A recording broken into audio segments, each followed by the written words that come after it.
I think we can get started, guys. So we are already like 17 minutes late, but anyway, we wanted to make that pretty soon today, and this 15th edition of the technical SOPA technical committee. So welcome to everyone online and on site. I can't see exactly all the people are online. I see there's about 13 people online, but I guess some of you guys are also connected. I see Roland, I see Remy, okay, so there's a few of you guys who are connected as well.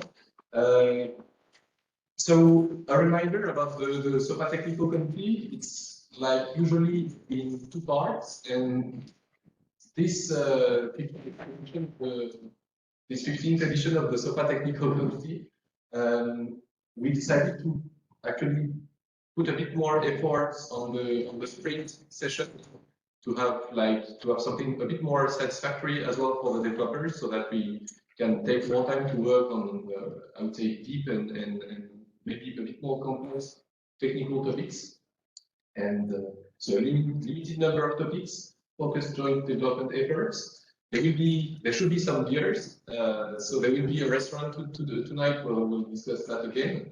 A restaurant tonight. There will be a beer tomorrow night. That's for the social part. And tomorrow there will be also like a tutorial that I started to prepare and to complete it, but it will be like a bit similar for those who attended it to the FEM tutorial from Christian last week, I think.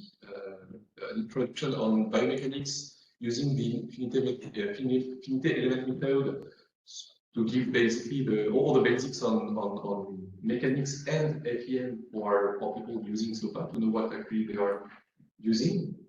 But for today, Tuesday 23rd of May, it's going to be mostly the roadmap day. So to discuss about what you guys have been doing for the last 6 months, what you plan to do for the next 6 other months. And among those topics, there might be actually several things to be discussed about how to do them, in what priority. And as you remember, what we try to do is to identify topics, and in those topics to have an idea already of tasks that will be done, so that at the end of the day we can present a roadmap, which is then displayed on the SOPA website and displayed in the community. Yeah, and add the topic obviously on the roadmap. That was the last one. So for this morning, we're going to start as usual with a few consortium news. So what I've been doing since Guillaume left, and what we will be doing soon with Paul. A roundtable. Then we'll do a roundtable about the topics which were not necessarily on the roadmap. So everything that you've been doing, that were not identified as roadmap topics. So feel free to present yourself. We have people from Germany here, from Bremen. So that's thank you for joining up to Paris. That's the nice point of being in Paris, is that everybody can a bit more easily join. And even people online, feel free to present yourself when it will be your turn. Present yourself, present what you've been doing and what you plan to do, and don't hesitate, obviously, to share some slides. At the end of the morning, we're gonna I think start discussing, or it will be early this afternoon, discuss about ideas for the future roadmap. But yeah, after the roundtable, there will be discussion of the roadmap that we designed for the next one, so the one of June. What has been done and what we missed as some objective that we set up like 6 months ago. And in the afternoon, discussing the potential projects for the next one of December 23rd, 12. SOPA 23rd, 12. Obviously, always. We need someone to be in contact for the progress of the topic. Have some specific objectives, and we're going to discuss that this afternoon. The idea being that at the end of the afternoon, we aim at having a good idea of the technical roadmap. And I mean that's all the usual slides that you guys may already know. A small set of for each task, each roadmap task, we are looking for a small set of objectives to achieve in the next 6 months. And that's still the same slide with Fred's face on it. So we keep the picture. Yeah, definitely. And as I told you, there will be a bit more efforts on the coding sprint. Actually, it's day 2, 3, and 4. There is a last day that I did not set here on the slide. We have already identified a very limited number. I think there are seven of them, so it's a very limited number of topics, 6 or 7. You can find them on the address STC 15 sprint. Feel free to join one of them. It's going to start tomorrow. There will be teams on each topic, and we're going to work in teams on those topics as a coding sprint. Feel free as well to take as many notes you want. I'm going to take notes for today along with Pod, but also like for all the discussions that you might have. Not necessarily to create your own note in this folder and to add it. We would pack everything together at the end of the event. Tomorrow morning, so FEM from linear elasticity, for linear elasticity from A to Z, or maybe from A to B. We'll see if we succeed to go up to Z. If I succeed to prepare everything for tomorrow, but I think we have a good basis already. And tomorrow morning, after the tutorial, we planned everything is available on the agenda, STC 15/agenda. We're going to have some time for discussion, and I've got some surprise for you, not surprise, but something that you could actually download. It's a PDF. That's what I love doing. But there is a PDF downloadable at this link here, STC 15/slides. It's a set of slides for you to think about, and it will be a support of discussion for tomorrow. So especially maybe you, Christian, and especially for the, I would say for the most. I was going to say for the most experienced, but not even the most experienced. Anyone is very welcome to download the slides. Think a bit about what he thinks about what SOFA is good at and so on. That's a bit the topic of the slides, and it's gonna help this discussion of tomorrow morning from 11 to noon. So I could have shown here SOFA framework just to show the agenda, maybe framework.org/STC15/agenda. You should find everything you need here.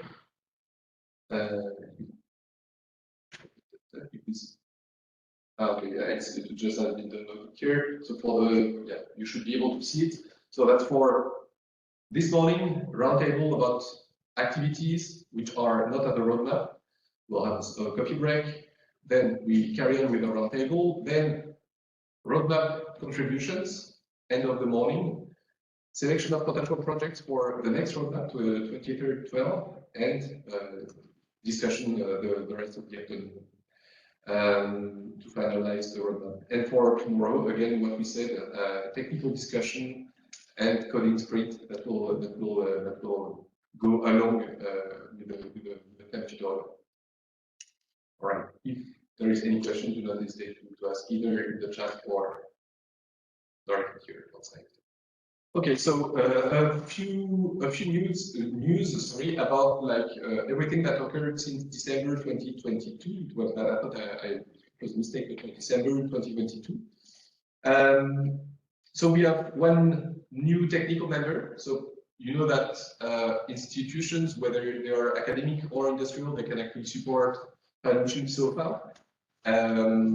We have like INRIA, which is the main investigator of the project, but we have also like for the academic ones, Medical Center in South Korea, in Germany, and the new one is a French one, which is the University of Clermont, where a PhD just started on the simulation of stent expansion. Actually, it's the continuation of the previous PhD. So stent extension simulation, and we have our two industrial partners, Insimo, who is here with François, and 40, who is located in the south of France. That's for the news. And yeah, as I wrote for the moment, I did not trigger the donation campaign, mostly because of lack of time for the moment of my own responsibility. But that's something I aim at to the community some campaign for donation. We have a way to donate it. We are like still making training sessions, and that's something that we are, I think, trying to develop along with some teams like DevPost, trying to make more and more training sessions. So if there is some topics where you need some trainings or explanations, there might be existing courses or courses that are currently built for you. And for the beginning of the year, it's mostly introduction courses that occurred, but there have been like about 20 people trained already, and the number of 2022 was about 45 people trained over the year. So it's also a way to provide a few incomes for the SOFA consortium. Just to give you an idea, last year it was like 14,000 euro that we got through trainings. So ongoing operations, we're going to have like newcomers for SOFA, as most of you know. So Paul is going to join the consortium staff, mostly as an initial position on DevOps mission. So everything that goes on continuous integration, continuous development. That's actually not official for INRIA, but that's something that we intend to request. It's to have another request further to Paul recruitments to have other engineers working on the topic. And as the last bullet point, I think due to this decrease of number of engineers, I think we all noticed a bit the recent slowdown of pull requests and some contribution in the SOFA core, and that's something that we're going to discuss today and tomorrow again from 11 to noon. Especially for those who know a bit less SOFA, for people attending remotely, or for people who are coming from a bit far away, Germany, even if it's not too far. But some kind of criteria that are important for us, it's really the following ones. Consortium members who are obviously financially supporting SOFA, but also contributions, code contributions, or documentation, tutorials, whatever contributions to the code or the community. Helping people also on the forum is something that matters. Citing SOFA, using SOFA matters as well, and involving people to join the SOFA event, the technical committee, but also the SOFA week. And I really insist on the way that of your contribution can be. It's really any way helping people is helping the project. So supporting people is helping the project. Sharing the code, obviously, and also mentioning SOFA everywhere you can go is a good way to let people know about SOFA and the latest news about SOFA. And for the community workflow, as you know, we have those twice a year, those technical committee aiming at defining the technical roadmap of SOFA. But on a more everyday basis, we have a chat on Gitter that you can go to and talk to the developers. You can join every week the SOFA Dev weekly meetings, and I think that's basically true for anyone here. For in the room, there is, I think, most people are actually regularly joining the SOFA Dev meeting, and that's where we discuss contributions, technical discussions, and so sometimes some roadmap updates. And the forum, really the forum, I insist on that. GitHub discussion forum is where you can always get support for basic user or developer support on the GitHub account of SOFA. That's about it. If you think about other stuff that we did in the last months, do not hesitate to complete what I said. But otherwise, I would suggest to make a short roundtable of what has been done. If you don't remember whether you are doing something which is exactly on the roadmap, just in case, you can always find the roadmap of SOFA online on the SOFA website here, consortium roadmap. We have here I think 8, 1, 2, 3, 4, 1, 2, 3, 4. So the 8 topics on the roadmap. So if you're basically not on one of them, do not hesitate to mention what you have been doing in the last year and talk about what's okay. So it's who are you, what you've done in the last 6 months, and what you will be doing. I took basically the notes from what you gave as registration information in the slides. But if you want to tell more, share slides about it, you don't hesitate to do it. And the order is like no specific order, right? It's just I took the different people and just made a few slides to keep topics more or less coherent in terms of development, but that's it. Ted, would you mind starting? Yeah, so Frederick Roy, for those who don't know me, I'm a software engineer in so far. I was working for the consortium a few months ago. Now I'm a software engineer in robotics, a startup in Seoul, affiliated with Asan Medical Center. So for now, we are doing catheter deployment and simulation. So we are basically using a lot of beam adapter, constraints, and information in general. So the last 6 months, I've done a lot of bug fixes and stuff like that in so far for the public tests. The main point was to port the compressor sparse matrix from the Insimo public repository. So it's being done. It's being on the pull request on the step. Unfortunately, I don't think it will be planned to be in the 23.06 release. Should be in the next one. But we can get like between 30 and 50% of improvement for scenes with a lot of constraints. Also, other than that, just upgrading, I would like to say that you go like plugins just like for bug fixing and following the releases. And other than that, I'm planning to do. I would like to improve the constraint solving because in our scene we have a lot of constraints, especially friction constraints.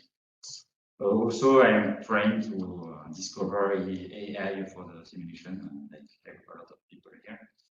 And also, I would like, it's not written because I think I forgot in the name, but I would like also to improve the collision detection.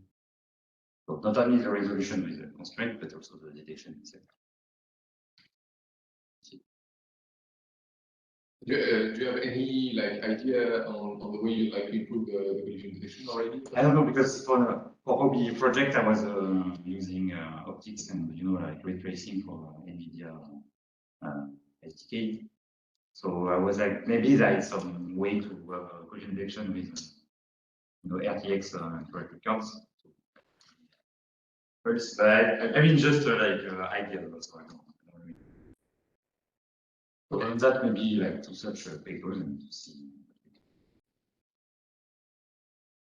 All right, thanks. François?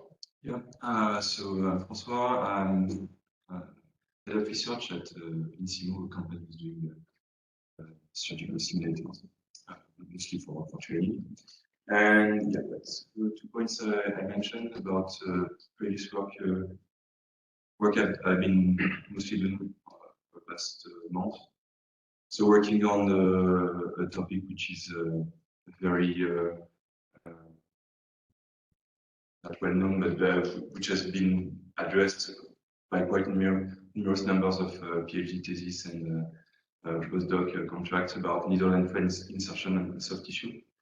So mostly I ended up with similar conclusions. There is a paper published at Eurographics this year, a short paper by a PhD student of Adrien Courtopis. And pretty much I did the same conclusion as the one mentioned in that paper.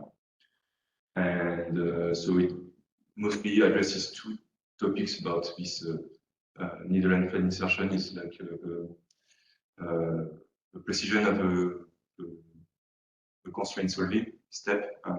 So I pretty much did the same approach to have let's say required precision for the insertion, and also like some similar conclusion I would say about the discretization, about and how you put the constraints in the trajectory when you insert in a volumetric tissue. Anyway, I will be able to elaborate a little bit more if people are interested, but I think the short paper pretty much summarizes the main ideas that have been implemented also like at Insimo.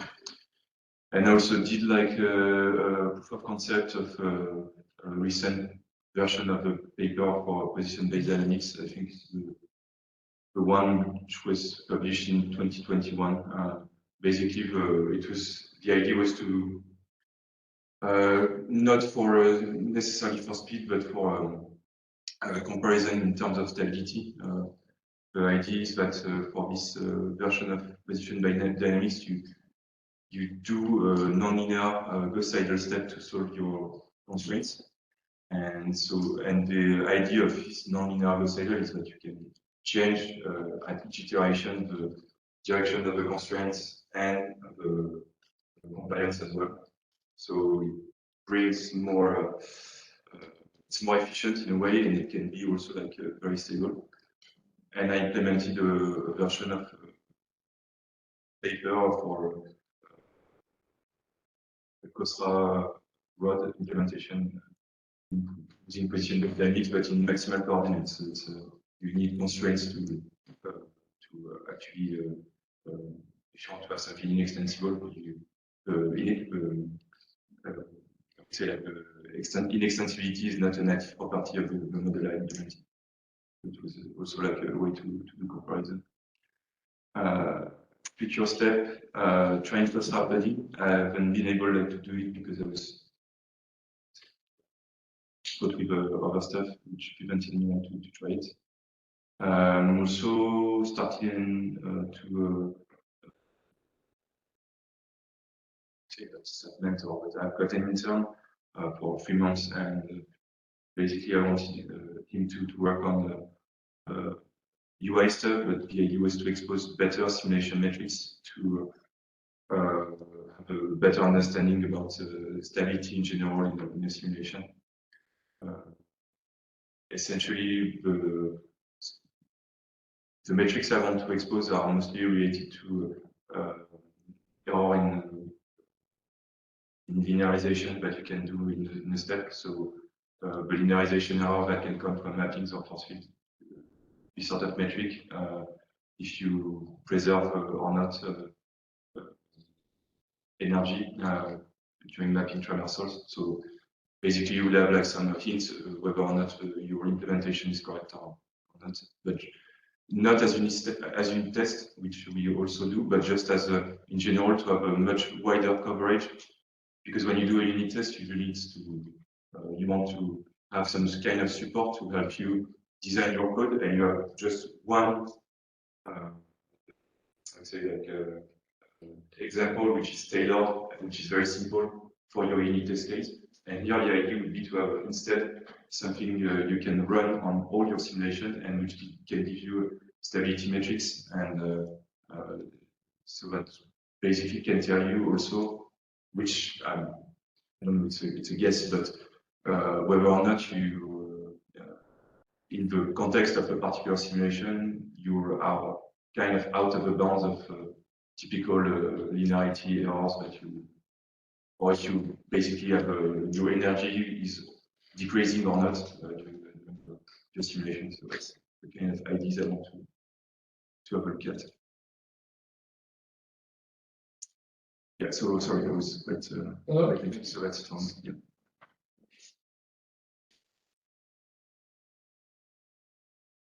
I think I don't know what you think, Alex, but for the last point, the exposition of metric, I mean, it can relate also a lot, quite a lot on accessing matrices and analyzing those. Yeah, it's common ground. I think there's nothing revolutionary that I want to experiment here. It's basically the same concept that you have in your unit test, but being able to sort of say that like can be thought as an external program or a sort of inspector of your simulation, which basically runs that at each step of your simulation. You get a graph of your of several of the metrics, a global error, and one you can also have mapping by mapping if you want, or force field by force field, and then you can track during the specific simulation or a specific how these metrics are evolving, and usually you would expect them that they decrease at a static equilibrium, that the kind of stuff that I'd like to have, and also maybe correlate that if you have something which is unstable and see if that this sort of graph can basically help you better anticipate the time step when you have something problematic happening. So that's a guess, but anyway. And it makes me think about another topic that you raised in an issue that we were discussing about that for a long time. It's like being able to have adaptive time stepping, adaptive time steps, anticipating that when you can analyze that you have an issue of stability there, increasing the time step, and so far, especially using constraints, and so far it's not possible. But I think it can be easily done, changed, fixed. But there is a bit of work, but it can definitely be done. For me, like I'm not sure about like when you're let's say we manage to correlate that with some general instability. The prime is I don't know like if there is a clear answer about how you can address this, but it can guide you into telling you, okay, starting from this time step, there's something wrong going on with these particular components, or and so maybe you're out of the range of linearity, because basically the linearization error you get is basically too high, and you should effectively, one of the options is to decrease the time step, or to say, okay, I can't do that so I should try to simulate it differently or change my modelization, something like that. I think it's an open what's the key. But the thing is also like your prime can come from many different things. It can come from a force which is come from your collision detection, and you have some division close to zero, which basically makes some force very high, but maybe it can help you try this sort of stuff. Because sometimes it happens the problem is visible several time steps after the real problem. So that's anyway. So that's something. It's an internship. It's not that. I mean, doing that is not that difficult actually. It's already something you do with unit testing. So it's just a way to expose it. It's more software engineering. It's not really something complicated as implementing in algorithm. Thanks, François.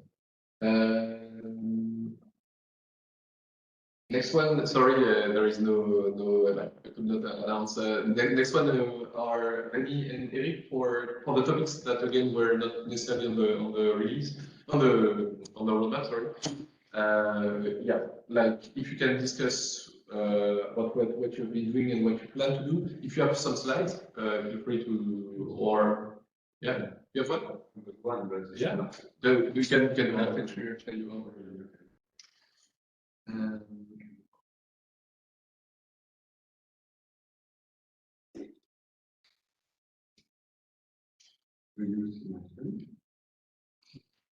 Not yeah, that's working. Yeah, perfect. Okay, great. Okay. Well, so as you mentioned on your own slide, so I'm Remy Bessard. I'm working as a software engineer in a startup based in Lille called Digin, and it's the main project is for the diagnosis of collapse. So connected to that, I had to start a job that the starting job was implementing what they did before into SOFA. So basically using SOFA and then because one of the guys in the team is focusing on mechanical engineering, Well, so guys, this guy wanted to be very strong on the mechanics side of it. So that's why we, and because we have CapDigital, we collaborated, say 2 years ago now, we wanted to dive into this plugin, see what we did, and it's better or not compared to so I did basic simulations. What I just did so far is just the way to extract medical data, let's say as strings, lessons, and that way we have a better definition. And what we want to do next is using this very good plugin, because now we are in the way with it and create editions. What is already developed there and compared to FEBio. And of course, again, because this guy is really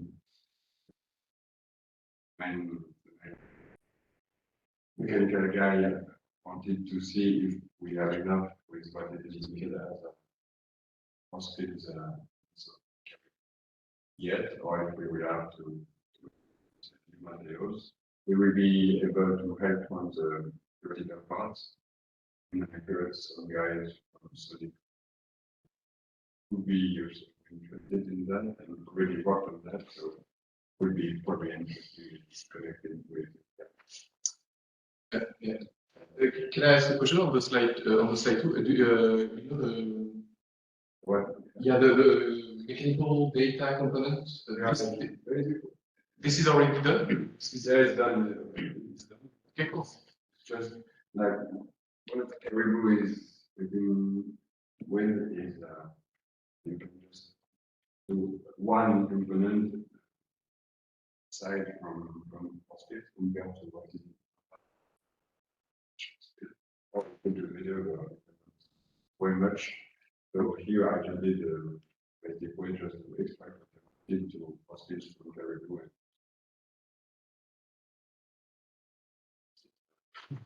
But so far it's what we wanted to do, and we will work on simulations. We don't have to be real time, but we want to be right source. And we will play with the constraints. Okay. Take cool. And yeah, to mention that the investigation through Caribou like helps to work together on the slides. You might see tomorrow morning on the theory of FEM for biomechanics. Okay, thanks, Rémi. Yeah. If you want to get well done. It's a question. So, well, because I knew a bit of stuff, I will not say let's go to something else, or maybe. But this guy is always the same guy who's playing the material breeder.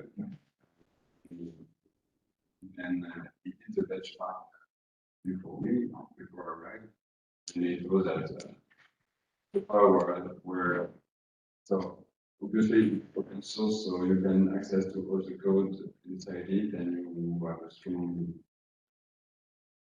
knowledge about mechanics inside it, and the implementation they wanted to pay them. I also know that on his own works in the university, he also planned to work with SOFA, so for him is probably also to improve his knowledge himself about SOFA. But if you have also and it's work for start to I know, but yeah, that's good that you Yeah, to add more, I mean, obviously not objective, but yeah, Matthias came as well, like for two other stuff. It was the community, the fact that he was like not isolated using an open source framework, knowing who was developing it and working together, knowing me. And the second aspect was also all interactions that you could have with SOFA, having like with constraints and the coupling between those constraints and potentially medical imaging. He worked back in the past on like slices, image slices constraining 3D models, and that was working like perfectly fine with SOFA. That was the reason.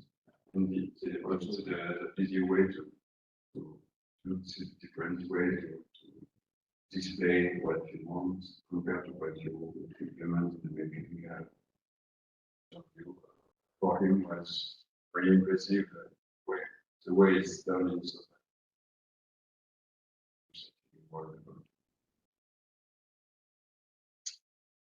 Thanks, Benny. I would be curious if we could have a look just even private background, but just on the component itself, like displaying the stress on the component. I should have already pushed it. No, but it's just to see what it's actually like. To have some visual rendering, if there is. Yeah. Really. All right, Eric, can you? Yeah. So again, I copy pasted the few bullet points that you guys gave as input. But if you want to modify or change what is on the slides, we are taking notes which can be different on. My to-do list for the next 6 months. Actually, you can see that the boxes are not crossed, so it's like more to-dos than. Yeah, exactly. So for people who know me, I'm working at really. So for the last 6 months, I've been working mostly on the beam adapter. So I didn't have time to work on SOFA, plan to work on Caribou. And because since January, I'm more working on unfortunately.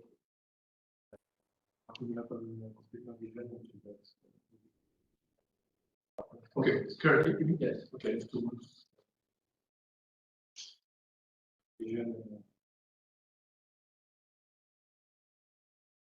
I will speak about software integration inside TN and this is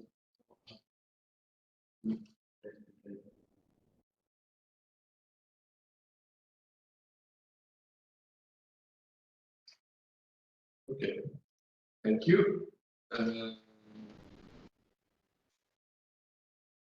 Okay. I told you it's completely random. It's dropping. No, I did not do that randomly. It's like I'm trying to couple similar topics which are numerical, then more here if we're going to start being a bit more robotics oriented. Christian, are you ready for? I can share my You can share. Okay.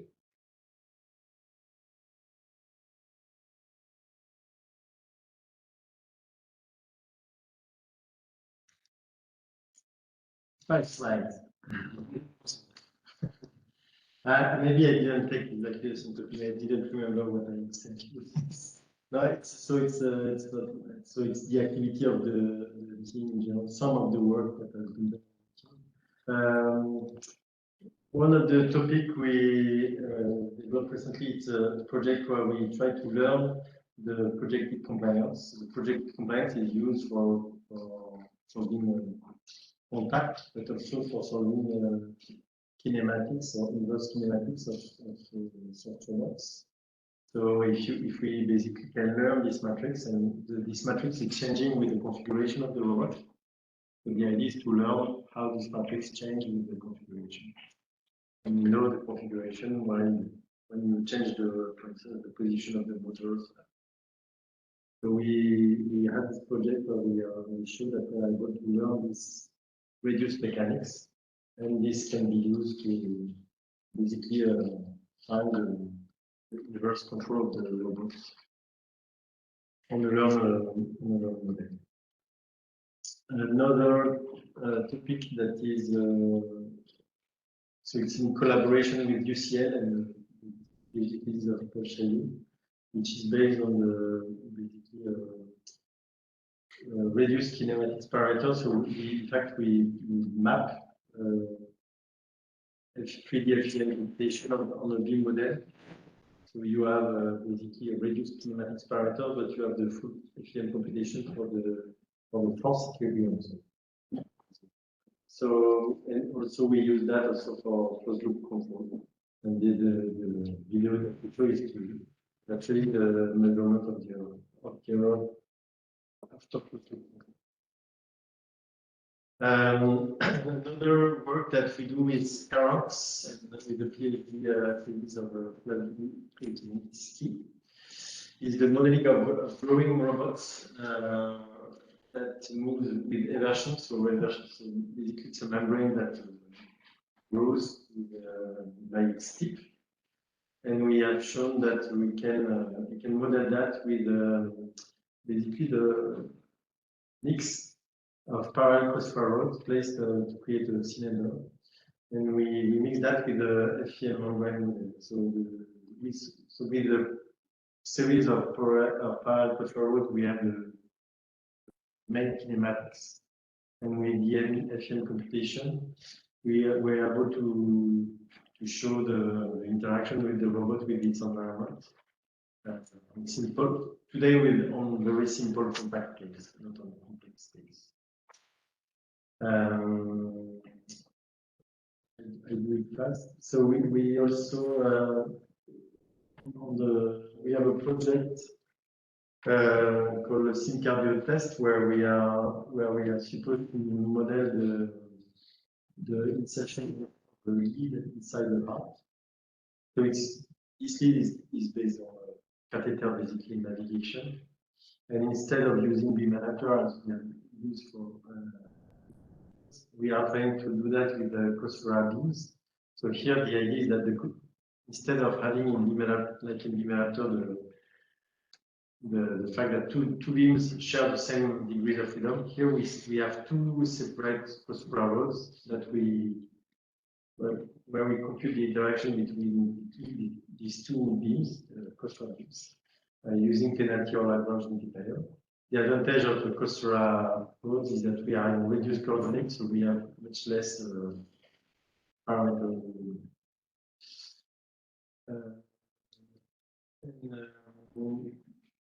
Another big project is less like the work of research work, is more important ongoing work.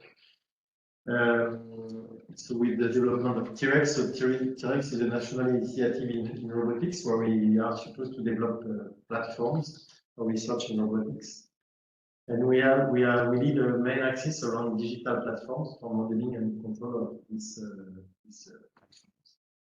So in fact, this platform, so for instance, this XXL platform will be in Nantes, the other one will be in Besançon, in Strasbourg.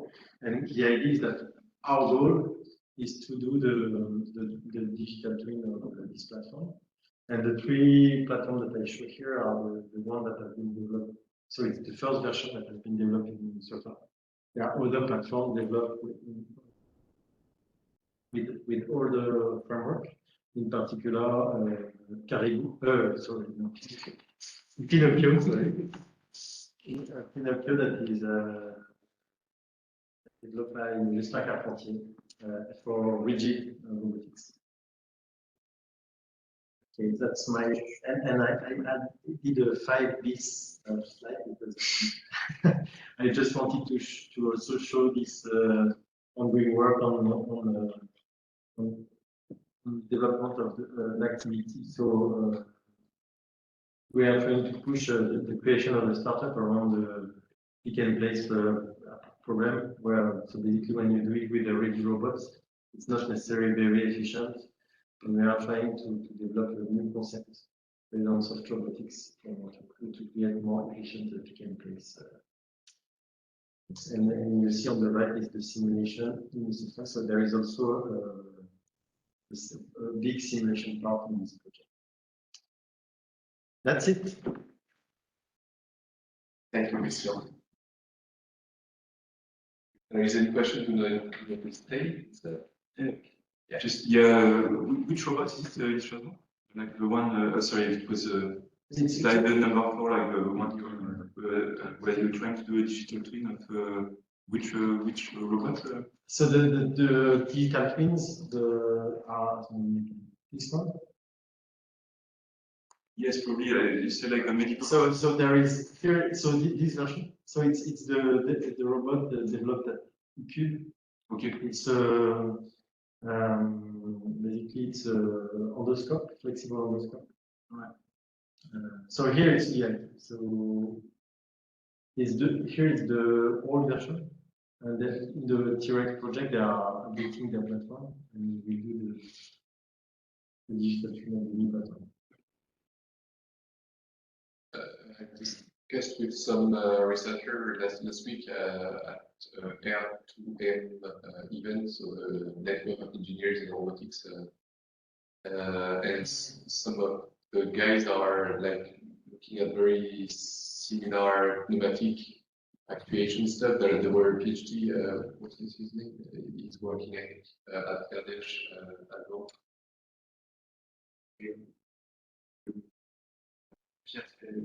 Yeah. No, it's it's the guy I'm thinking about, the researcher who was also a PhD working with him. It's Pierre. No, it's not Pierre. It's another guy. And sorry. No, yeah, Benjamin Mouzé. No. I don't think it's.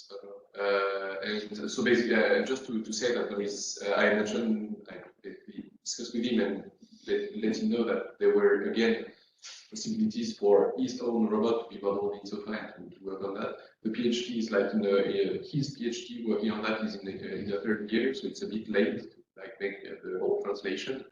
But I mentioned that we should have and we could do in the future this kind of steps. I talked with this PhD in the new idea, so that the collaborators between your work, and so it would be great to work together. But again, he's at the end of his stages, so Yeah.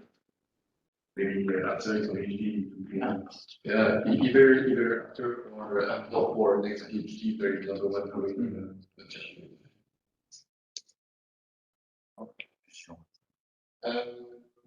We carry on. So we mentioned shortly, so Christian mentioned shortly Pinocchio, one of the C++ robotic oriented project at INRIA, open source software project at INRIA. So it will make some kind of continuity with Olivier, since he's working on the cooking of SOPA with Pinocchio. Will be working on that.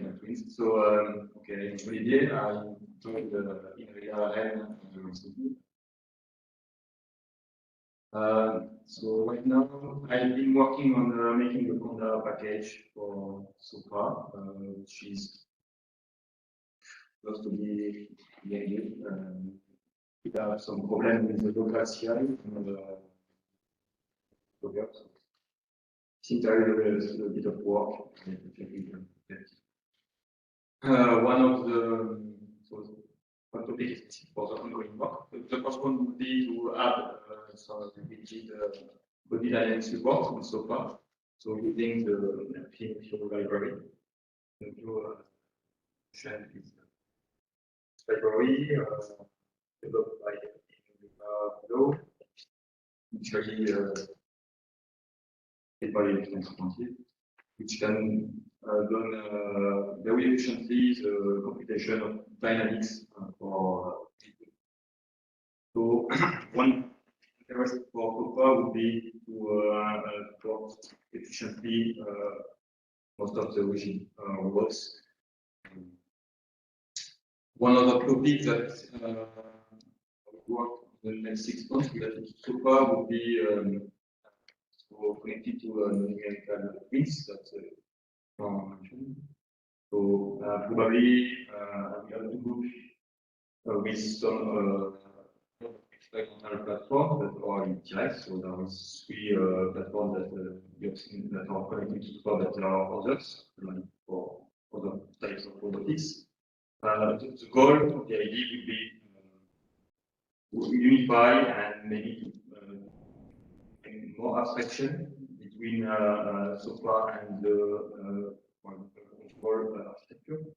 So maybe uniformize the use of some middleware tools.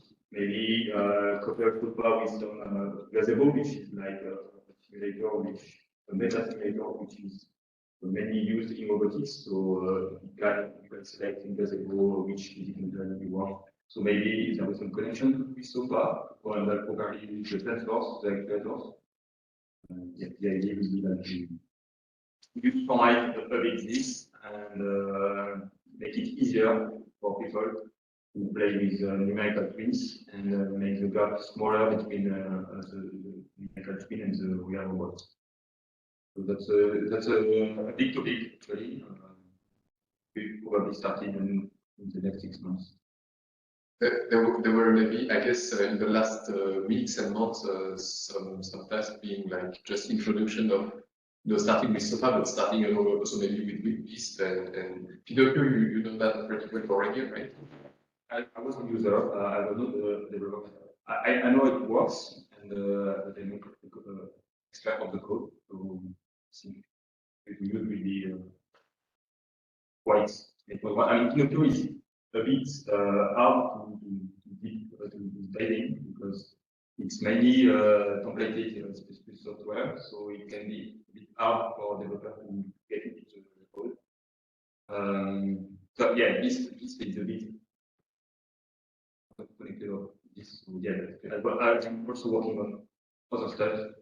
So far, it's just one of the axes of my job. I have to split into several. I would be interested later on, but more like after or whatever, to discuss, how you organize the time. I'm curious how you organize your time, knowing that you are working on 3 various software projects. How you succeed to dedicate time on each of them? And it's easy. I mean, when you do a connect package, when you start to build the package, it takes at least 5 minutes, so you can do something about it.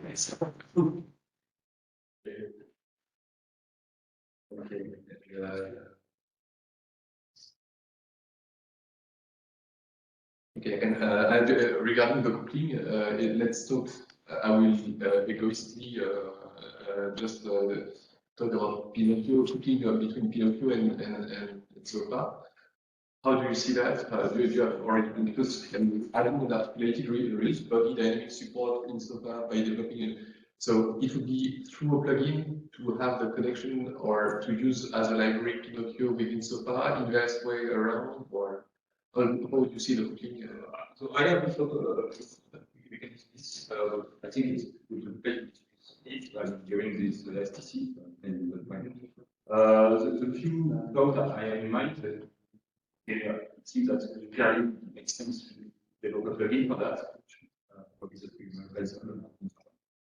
think that existing stuff for doing the articulated body.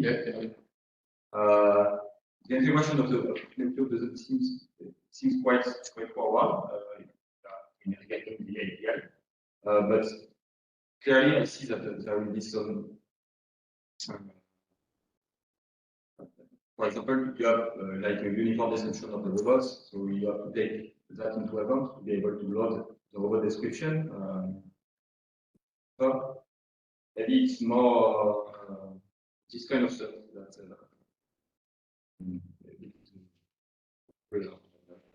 I haven't thought a lot. We could discuss that because I need to see the needs. Maybe you guys maybe thought something, and then I will be able to mature this for the next weeks.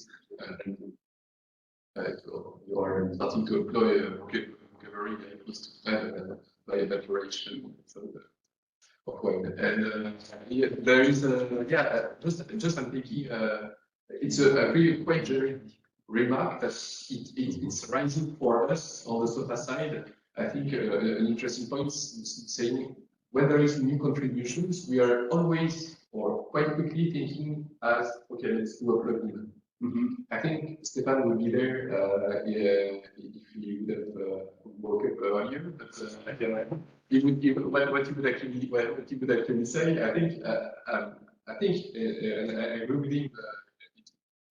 sometimes it's worth thinking also, just say, this is what we have. It's maybe not up to date anymore, state of the art anymore, or whatever. And daring replacing, like making this what is called for us a module, which is a protocol, saying, since thanks to the work of Panda some years ago now, more than less than 2 years ago, modularization of SOFA, we should be able to quite easily extract some parts and replace it by another one. And I mean, if this is the way we want to do that in the future for rigid articulated robots, we should not prevent ourselves to just extract something and saying we're gonna not implement a new plugin, but like a new module for SOFA in SOFA. Well, honestly, I think it makes sense because I have talked about your plenty of papers on that. It's quite major, actually. It's very efficient and state of the art, quite worldwide. So maybe it would make sense to use it on parts and to make it support and to avoid a lot of duplication, and problems. I thought that's the idea of you develop it, you use plugin, but and totally open to this idea, and it would make sense. Maybe the gap is a bit harder for the success. I agree with that. Still, we have to think about it. Yeah. Right now, I haven't looked a lot of time to think about it. Okay, cool, thanks. Samuel, can you introduce yourself for the ones who do not know you yet? But I think most of us know you, but just in case, and do not hesitate to speak pretty loudly since the mic, and the mic should be fine, but it's So, I'm Yusuf, engineer because I'm mainly working on SOFA Gym. So, I guess I believe most of the stuff related to SOFA Gym is mainly my work usually for less than 2 months now. So, I'm mainly focusing on the solution, like solving some issues that were present in the repo, and make it like a proper plugin. And other stuff this is personally specifically related to solution, but I'm mainly interested in SuperCoda, because simply have is improving the performance of the solution. For example, in the case of SuperGen, well, it already runs on quite for the reinforcement learning port. It already runs on PyTorch, so already you guys already use it. But on the simulation side and so far, there are some problems to use it. I hope that some components are not does it don't work. This could help with the improving on the performance.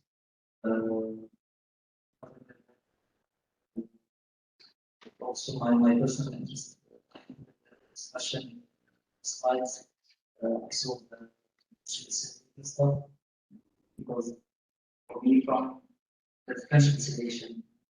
okay. Yes, so from my previous experience before joining my research experience with the software robotics, it started to gain a little bit of it started to become challenging to use differential simulators and to solve some of the complex problems that you using the right now. Specifically started with structure interactions. So interested, maybe leave it to the discussion, but be interested to see how we raise it. So maybe have my hybrid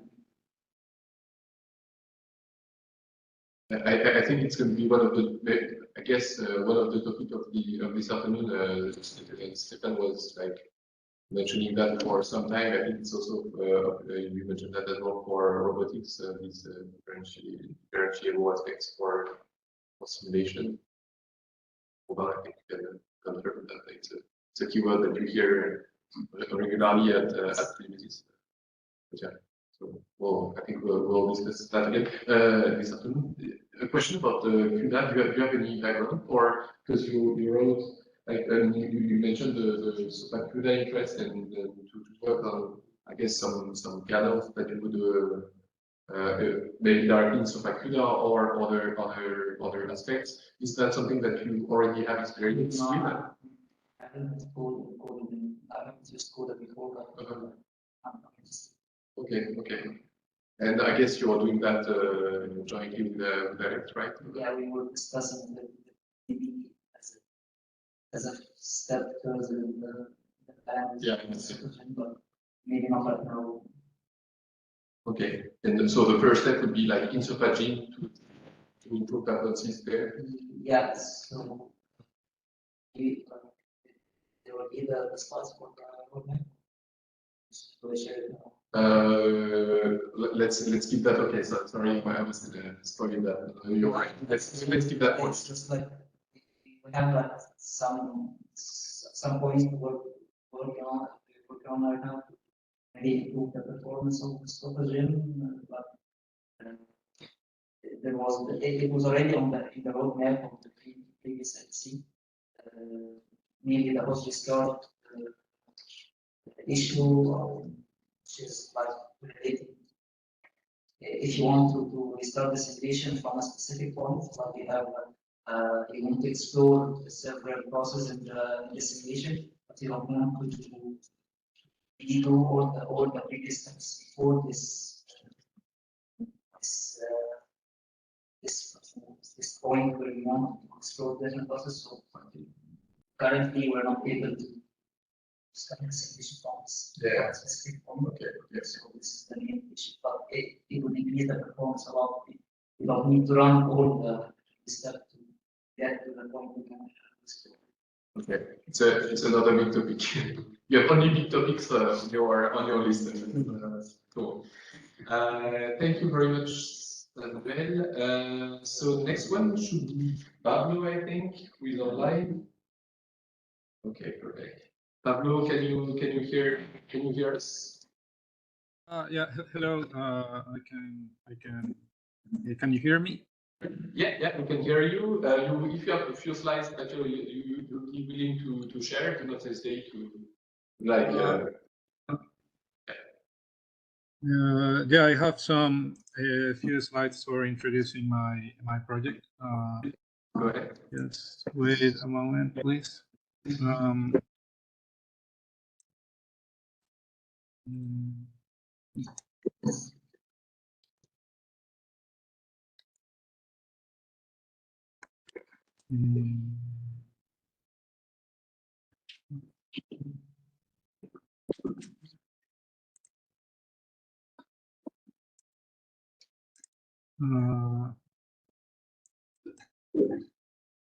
Okay, so can you see the slides? Yeah. Okay, so my project is about working on the model and control of a soft-hand rehabilitation device for assistance in daily object manipulation. I'm working on this for my PhD studies at Chiba University in Japan.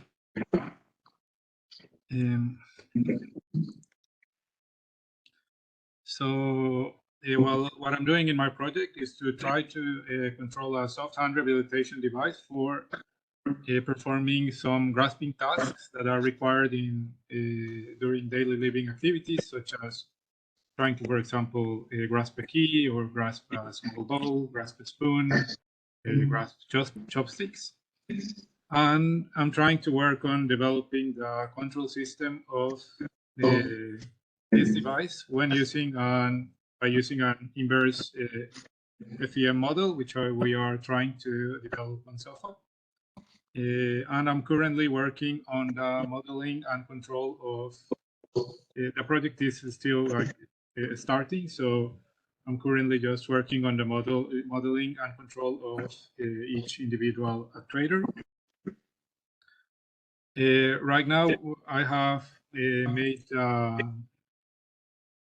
the inverse model for the soft actuator, and we have tried to control like a real prototype, and using the results of the inverse model, we still have some, but we're still facing some problematics, particularly regarding differences between the experimental results and the simulation results. Some of the differences, I think, are due to the material modeling. I think, as you can see in here, in the graph in here, like our simulation tends to bend like more and more easily at higher pressures, while our experimental results at certain point like start to get harder and harder to bend, harder and harder to deform. I think this might be some trouble due to the current material modeling that we're using. And we also have some necessity to fine-tune our mesh settings. So we're currently working actually on that area. Right now, the model has still some problems with, at least our actuator model has some problems with inverted mesh, with inversion of mesh elements, particularly because since we are using a fiber reinforcement wrapped, well, you cannot see it in this picture, but it's wrapped around the actuator, and mesh elements can get compressed between the fiber reinforcement and the actuator wall, and due to the compression forces, some of the elements can sometimes get inverted, and then we get some problems with convergence. Also, another problematic that we're currently trying to solve is regarding the amount of degrees of freedom that are allowed in our model. Basically, right now our mesh is maybe a little bit too rough, and it doesn't allow for deformation to happen between fiber loops. With this problem, we have still some. I think it reduces the amount of bending that the actuator can perform. So we have some need of performing some finer meshing to increase the OFs. And we're currently studying on doing like the basic studies on how to perform the correct meshing for the soft actuators. And that'll be it for my presentation. So thank you very much. Thanks a lot, Pablo. So yeah, and just thinking a little bit thinking, but it looks like your robot is really like a repeat series of regular shapes that are repeating, you know, the different parts of the cylinder parts. It makes me think that, you know, as soon as it comes to mesh complexity, like, where we would like to have more degrees of freedom, maybe to have more accuracy and so on, we could go for a model order reduction on that kind of. As soon as you have like an accurate, very slow mechanical model, you could go for a reduced model strategy in your mechanics. Just are you aware of this existing plugin called like model order reduction, Pablo? Yes, I've heard of model order reduction, and I wanted, if I would like to try it eventually, yes, but I'm still studying on how to use it. Okay. And again for integrating elements and so on, and looking at the shape of your robot, maybe using hexagonal element instead of tetra.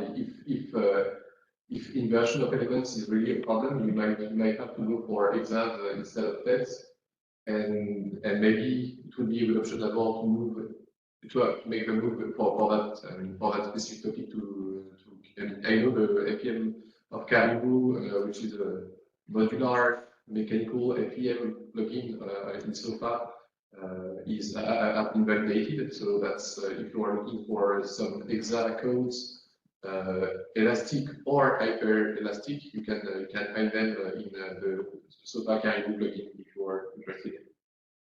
Oh, okay. I see. Thank you very much.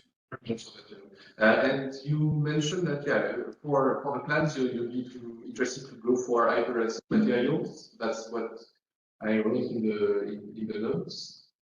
Is that correct? I'm sorry. Could you repeat? For the plans that you have for the next your next month, basically, what you will be using or even maybe developing around SOPA. Is there something that you already planned doing? Yeah. Right now we're not related to like developing on directly on the software, but more about continue developing this model for controlling a soft hand rehabilitation device on software. We plan to try and test some contact conditions between. Basically, we want to couple this soft actuator to a dummy finger. So we study the contact conditions for coupling the soft actuator to a dummy finger, and then trying to add contact between the dummy finger and some different objects. So basically, that's what we plan to perform on SOFA in the following months. And also, depending on necessity, trying to adjust or fine-tune, perform like young modulus optimization of our material properties. I've seen this on like some papers that already use SOFA and have done this procedure. So we also want to, if it's necessary, we might also work on this optimization. Okay, thanks. And I'm just putting the references in the chat for the plugins, even if you know them, just for the others. Okay, there you are. Okay, thanks a lot. And about the inverse time model, it's what are you using do you already have something like for the inverse FEM model?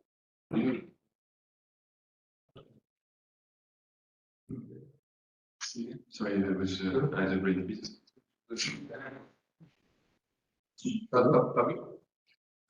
Yeah. Yeah. What kind of method are you using as an inverse CAD model? Are you using the soft robots inverse plugin? I'm using the soft robots inverse plugin. Yes. Okay. Thanks a lot for the presentation. If there is any question from you guys or online, do not hesitate. Never hesitate to unmute yourself online and just take the mic and ask whatever you want. Thanks for sharing it. So next one that I wrote was Gary, but Gary, I don't see him online. I don't see him online. Starting to use BIM adapter and interested in reinforcement learning application with BIM adapter. Just checking for people who are online, but sometimes for the time zone, it's like making that impossible. But we'll and same for Lou, and you see that it's not the same application, but I think it's gonna like involve the same pieces of code. Here it seems to be for more machine learning, so it might be rather in physics than SOPA GIM. Gary I guess for reinforcement learning would be using SOPA GIM, and Lou for machine learning maybe physics. And here you see again twice with using linear elements, one BIM adapter and maybe BIM adapter as well, or close up or one. Guillaume, do you have something to share? Are you willing to share something? Yeah. You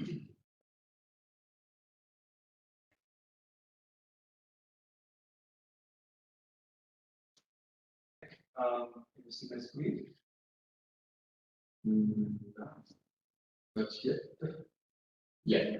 Right. Great. If I come like this, can you hear me on the chat? Yeah. If you speak loudly, it should be fine. Okay. So I'm Samuel. From the Institute of Artificial Intelligence at the University of Bremen, and currently I'm working on the European project. So in this project, we develop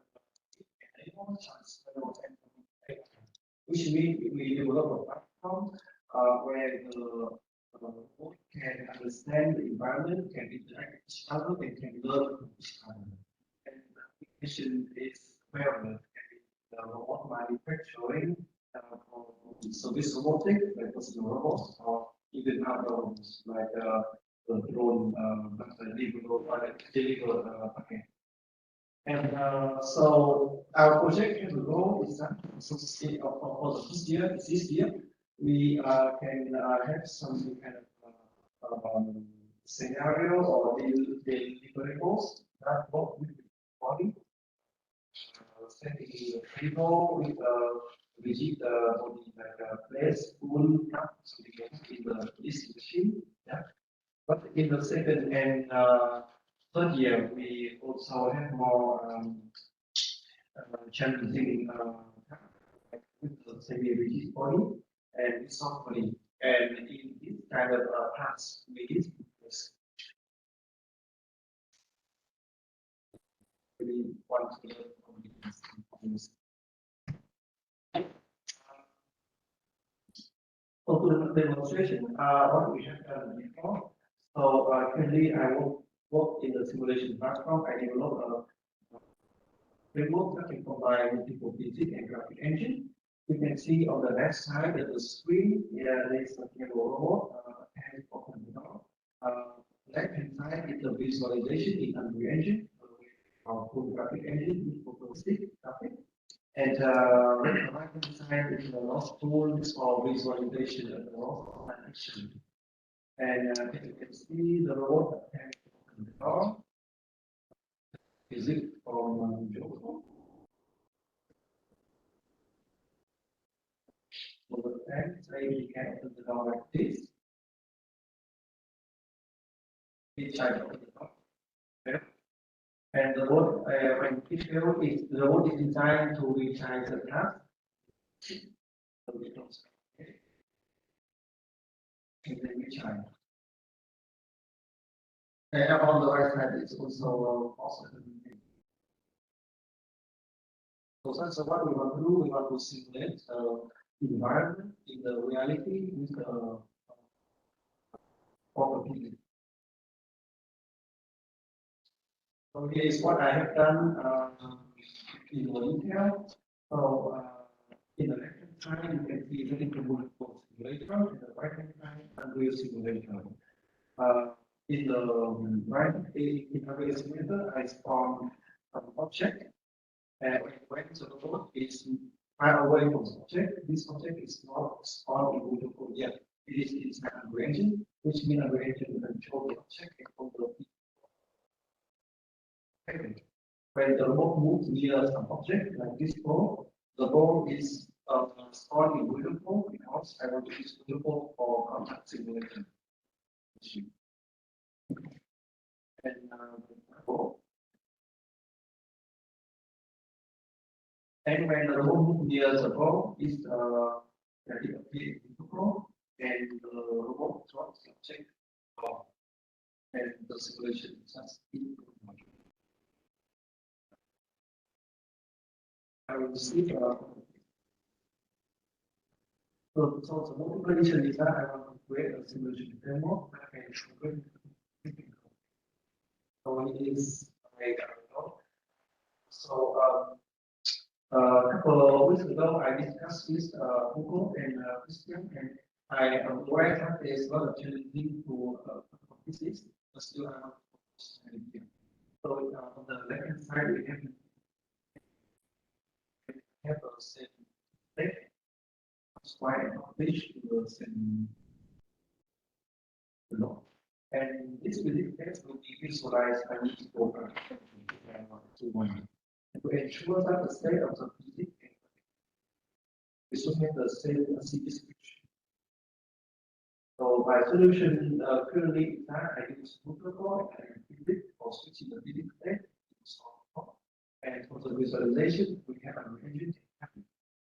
Both of them come from the same description, is USB short.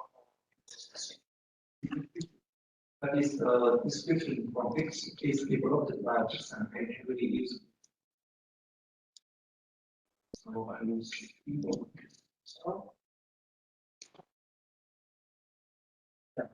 So in the project EOB, our goal.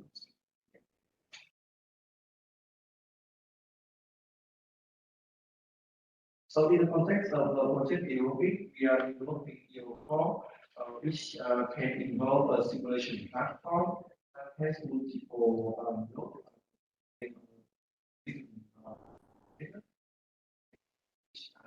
so the goal is that everyone can implement the auto controller and the own physics engine. I don't know what to show you. So everyone can implement the own controller and the own physics engine, and maybe the own graphic engine.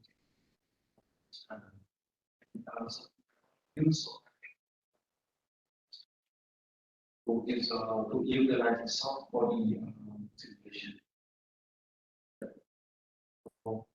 Yeah, and the other aspect that I would give is also visual reality, the reference, and the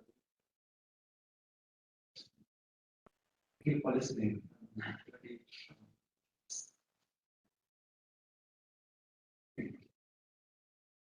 Any question? Thank you very much, Jane, for Thank you. Question. I saw that the way you connected with all of the electronic components using Rust. Is it with the Rust one or? Purely that's also one. But the often that's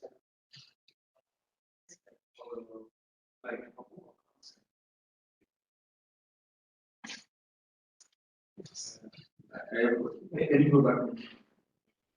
yes. Again. I think I can.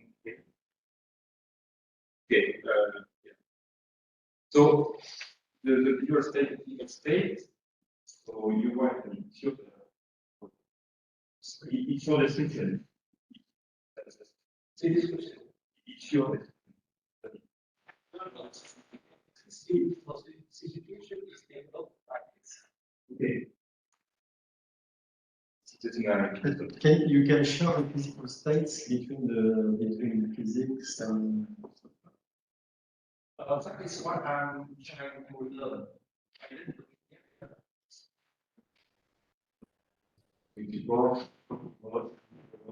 Yeah, it's an abstraction layer, or it is an abstraction layer, or us,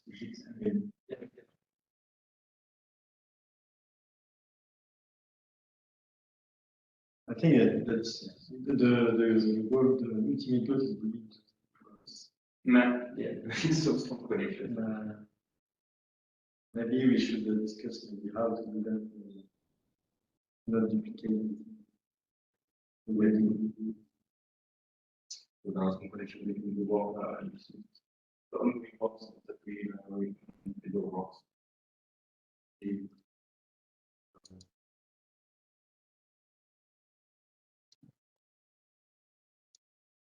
Okay, maybe to think keep some time this afternoon or even around lunch to have a joint chat on this topic.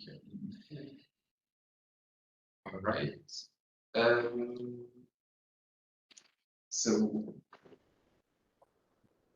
yeah, I'm gonna take take that back here.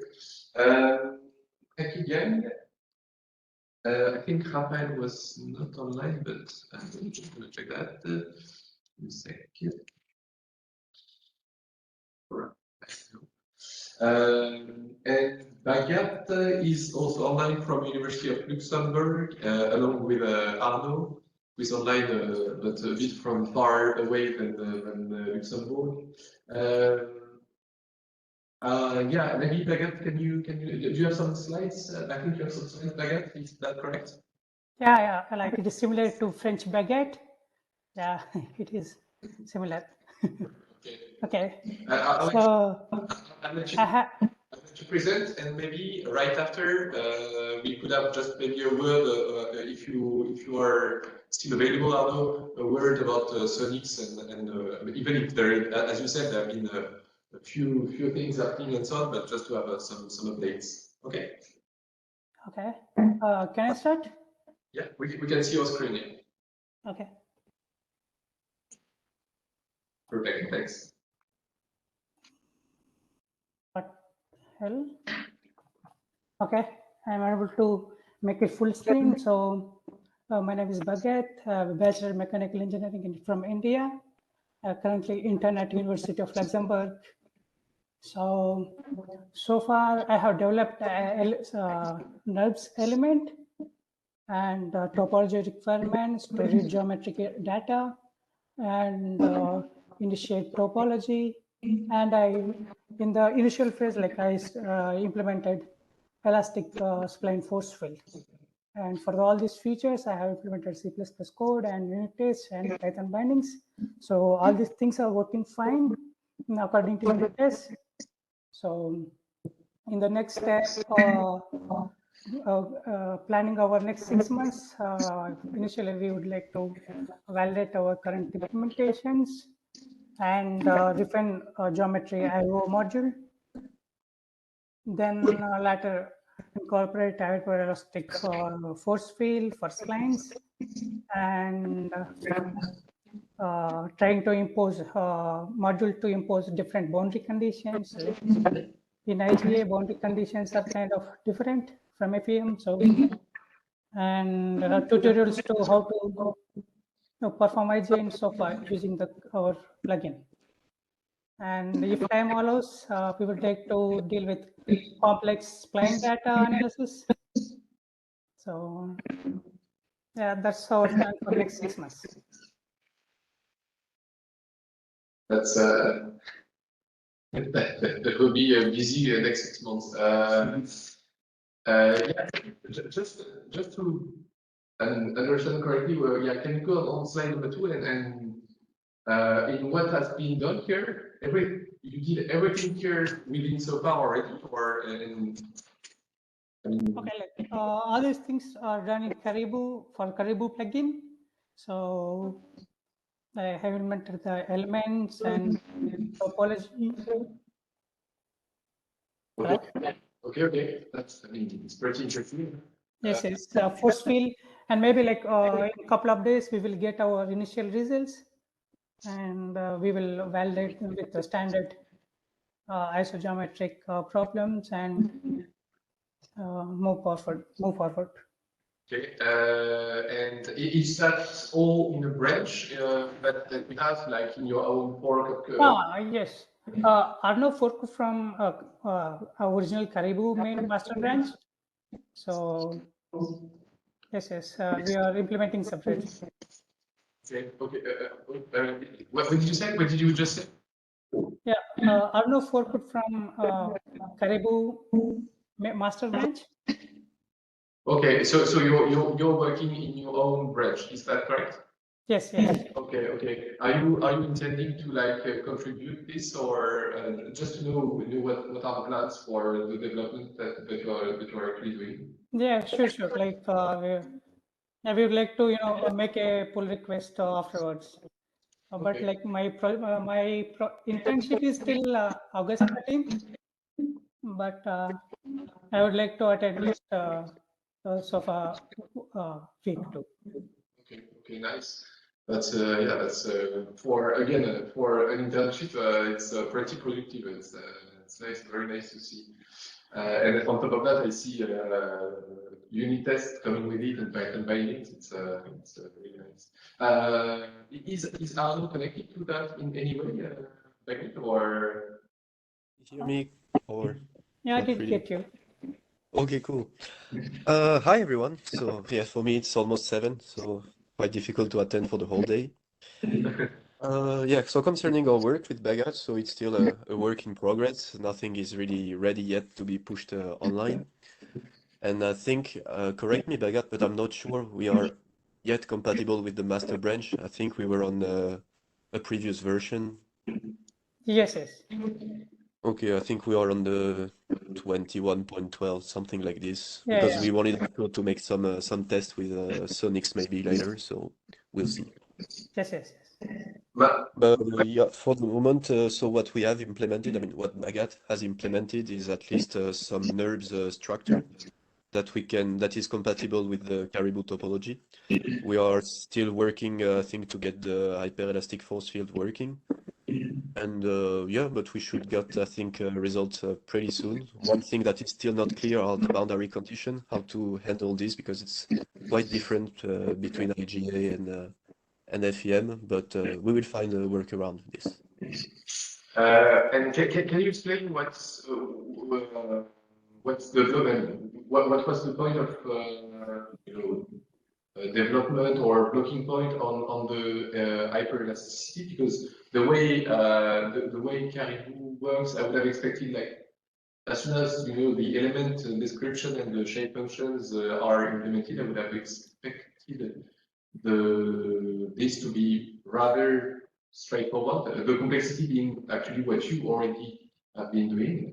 So that's why I said it was impressive to already cover all those topics. But yeah, why would that be complicated to move towards hyper? So we are currently at this stage. So Bagat is gonna try this week. So we'll see. He will keep you in touch. It's a super fresh. Okay, well, really, really nice work. And what I just wanted to add on this work, because I don't know if you want to add anything else on Sonics, Arno, but about this work, it would be please don't wait your branch being like the perfect branch to push before pushing it. Push it when. Push it, I would say as soon as possible so that we discuss it, we merge it, and not like, we tend, sorry, always to wait for I speak for myself, we tend to wait really for the end of internships and so on, and usually it ends like in the dead end of that branch. And just even if you find it like still not perfect, do not don't put yourself too much barriers and limits in the contribution process. Just do it, and we would be happy to help you merging it, especially if it's just like compatibility issues with the latest 2212 or whatever. This we can definitely easily help on the job. Okay, I will fix that with Bagat to be sure that everything is online. Cool, thanks. Thanks a lot. And anything else? So we heard a bit about Sonics through CDATI, but yeah, can you update shortly, like on behalf of everybody of Sonics, but it's like mostly you and CDATI? Okay, so basically the paper has been submitted. Oh yeah, couldn't see, I was framing so bad. So yeah, basically the paper is still in review. The reviews are really positive, but we were more focusing on having the paper accepted than coding something. But with CDATI, we are really close of having something which works. I still find it quite difficult because still many go and back and forth into the C++ code is required, but that's something we will work on it. So as soon as the paper is accepted with CDATI, we said, yeah, we'll do like 1 week of cleaning documentation and we deliver. And at least after, it's up to someone else to improve it, I think. Okay. This, I think, just like, so you did not hear him, but I think Remy mentioned that before, but we have already some other guys in the community who for sure would be interested in using your Sonics pipeline for, like, I won't say straightfully, but way more easily develop new models, new complex models without having to differentiate them ourselves and so on. So definitely it would be super nice. Super nice, and it will be the for sure. Okay, thanks a lot, and thanks for joining even from the other side of the group as usual. Thanks, Arno. Is there any question? Wait for Arno or Baguette on the university. So it's a mix of University of Luxembourg and Australia side contributions. There is an official collaboration between you guys, by the way. You mean a collaboration with someone from Australia? Yeah. Between your lab in Australia and University of Luxembourg. No, so far I'm working on it now, but so far nothing really. I mean, in Sydney they're not doing many computational things. I mean, they're doing biostatistics a lot, but not that many mechanical simulations or thing around this. Okay, cool. Wrong city. Yeah, I'm sure you will work that out for sure. Okay, thanks a lot, Arno. I'll get back to the slide here. There we are. All right. I don't know if there is anyone else who would like to share about like a dev who has been or what has been done in the last 6 months. I'm just looking. I don't know if the same for you, Stefan, at Mimesis, if there is some updates. I prepared one slide for the minor stuff. Since it's my own slide, I made it dense, but I kept it on one slide. But yeah, if anyone else wants to Stefan, I don't know if you want to add anything. Maybe I'll try to find a way to do a quick summary. Just I wanted to point out that the Baguette also interacts a lot with CDAT. Yeah. So CDAT is still the point of contact basically since, and hopefully this will really get more like I'm say. Okay. So it's not like a top priority, but it's quite about this. And what it makes me think is what about the next steps for you, Baguette? Do you have plans to continue like at University of Luxembourg or like? Yes. Like I'm bachelor graduate. I'm currently thinking of a master's in somewhere in Europe, like Germany. I applied for a few universities. So, but like this work is interesting. C++, a powerful tool, and this work is quite interesting. An interactive simulation. What I mean is like if you are looking for future opportunities and so on, you don't stay to contact the different labs. But if you're already in contact with CDAT, you know the lab CDAT is working on. If you already know the University of Luxembourg, the same for Stefan Borda's team. So that's perfect. Yes. Great. Yeah. So just what I did in the last 6 months for my own part is not much. I already mentioned the training sessions where I organized a few sessions since the beginning of the year to help people starting with SOPA. I'm trying to work on more advanced ones, but it takes actually quite a lot of time to make, I would say, solid slides and training sessions, pedagogic sessions for making those trainings. What I'm doing quite a lot, I was not remembering what I wrote here, but it's so I'm supporting people on GitHub discussions, and it's just a short provocation. I'm number one, but I really invite you to try to defeat me on GitHub discussions, because the idea is that anyone can help, and I'm like from far not the best C++ developer or the best, the more knowledgeable SOPA user, so or SOPA developer. So the number 2 is in the room, it's Alex. Almost every month, so like you're welcome to join us supporting the community. Sometimes questions are really basic and people struggle a lot for various reasons, but sometimes we do have like very interesting questions, so it's can be also a way to make contact and conversation. For the first time, I did the release last 2012, the creation of the release, the lifecycle management, which is like trashing the GT codes that were deprecated, basically, and working on the documentation of the whole release process. Something that you sometimes do not see, and sometimes I'm like, I know you asked a few questions. I think Baguette, I think it was a discussion as well. I'm trying to accompany at best the people that I know are starting with SOPA, so I'm looking at you, Yang, where, you know, if you have like technical questions on SOFA, never hesitate. But I'm trying to, and sometimes it's reaching my limit, so I will contact you guys for helping others. And a few contributions that some of you guys will recognize, like cleaning the examples, renaming this collision, this default pipeline that was names as among others, but in SOFA and few other stuff to help users using like a couple constraint correction, context thickness, or the constraint solvers, LCP or Bedrock. My next to do, my main to do for the next weeks or months will be like introducing Pod so far and welcoming him you know, like starting the work really as a software consortium staff. And further to the discussion coming, I think today and mostly tomorrow, maybe we could ask additional tasks that would be more technical on the list. What is like gray and not cross are obviously things that are really continuing that have continued for the next 6 months.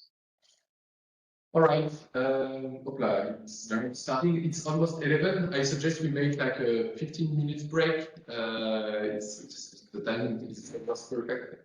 And we will restart in 15 minutes. If there is any remark in the chat, please use it.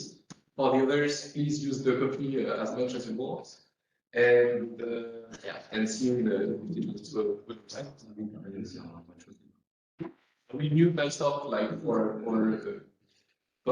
people online, but I will be looking at the chat. Okay, see you in 15 minutes.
So after having making the roundtable of what people did outside from the roadmap, we will soon we will then after talk about the latest roadmap contribution. So basically what was planned, what we discussed 6 months ago, and take those 8 topics one by one. It's not going to be that long because some of them were pretty short, some of them did not progress that much. So there will be just some updates and to see if we carry on working on each of those 8 topics. Sorry, but just before that, still about like some roundtable that were like outside from the SOPA roadmap. We had one topic to discuss, which is related to Paul and Adrien's work on the platform they are developing. Assist, I think it will like be a basis of discussion for this afternoon. Again, this afternoon it will be a roadmap for in 6 months, what will happen in the next 6 months. And about that, we'll have to identify a limited number of topics and discuss them together. I think those various topics, whether we talk about graphical user interface, we talk about SOPA CUDA plugin, we talk about node representation, so a visitorless SOPA possibly. That's stuff that will be of interest for everyone. So we thought it could be a good like transition between the first part of this morning and the end of this time. Paul, I'll let you the floor. You should be able to share the screen, I think. Yeah.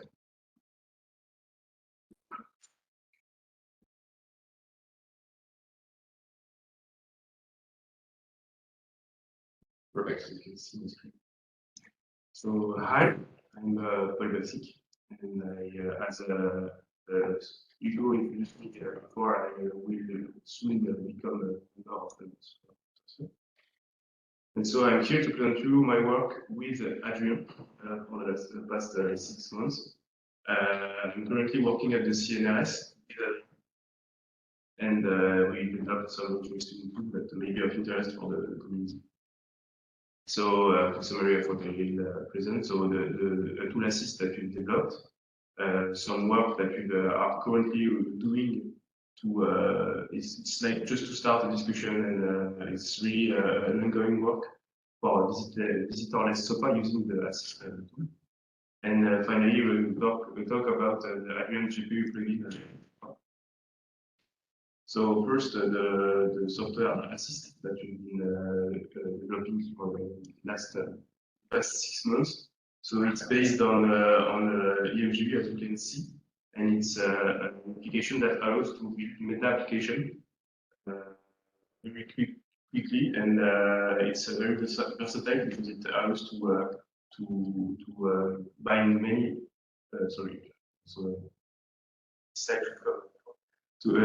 It allows to bind many different tools.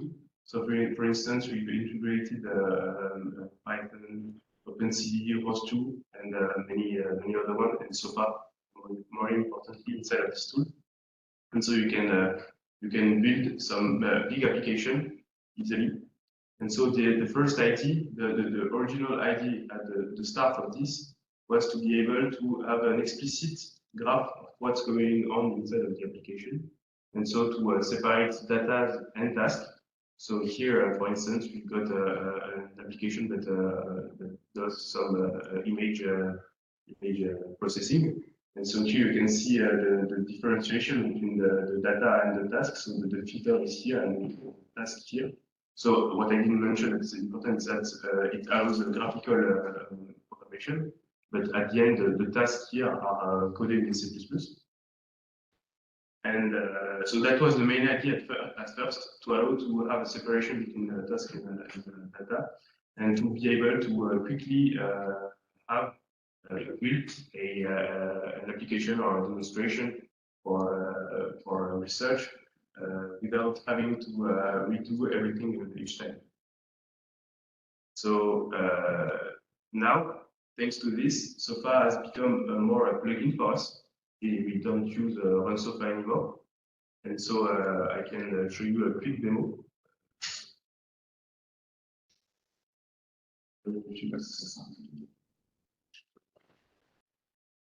Danger. Yes.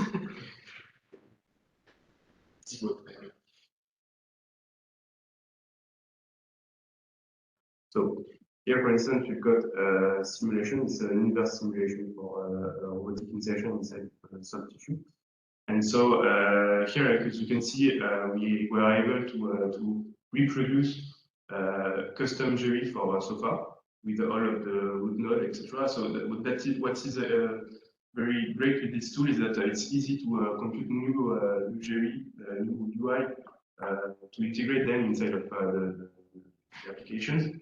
And so we have the JR rendering, and here you can see the node view. So here is how it's really the main view of the application because you can see what is happening inside of the application. So here we've got the sofa simulation.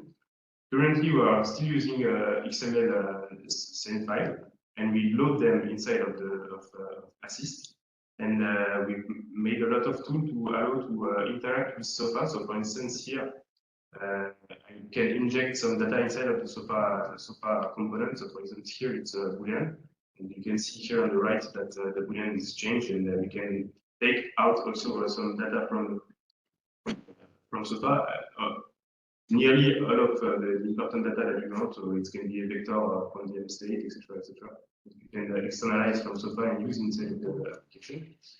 And so, so for instance, here for my insertion, I've got a data of interest, which is the objective function that I want to reduce to my insertion.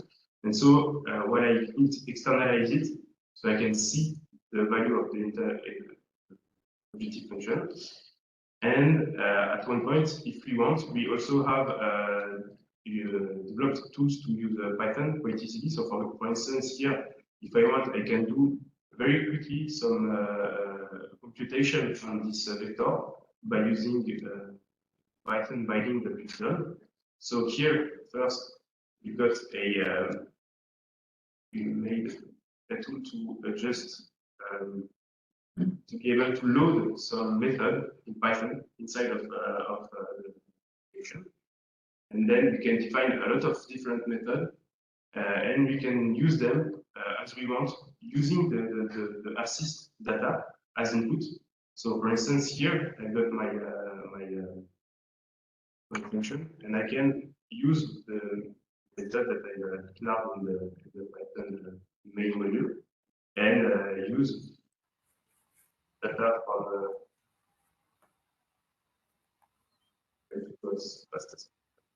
data from the graph inside of the Python application.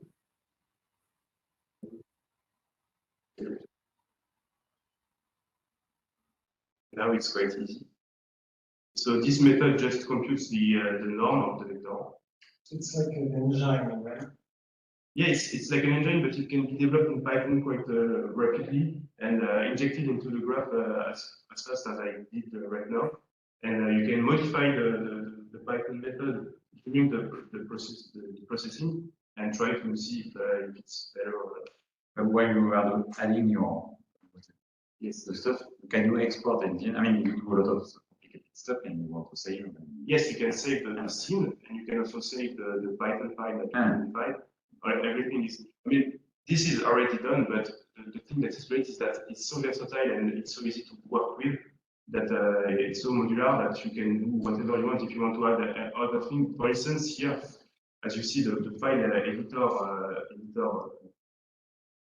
window was we didn't develop the window itself. So it's an outside plugin that we've integrated inside of the tool quite easily. And so last thing that I wanted to show, actually I will not show it because it will take time, but we can also use ROS2. We've developed ROS2 binding, and if you want, well, I can maybe just take a minute to do it. If we want, we can also send it to ROS node. So here we've got our publisher, and then quality of service that we just define the topic name. So we could test, for instance. And so just like that, in 1 minute, I can send this in on the topic. And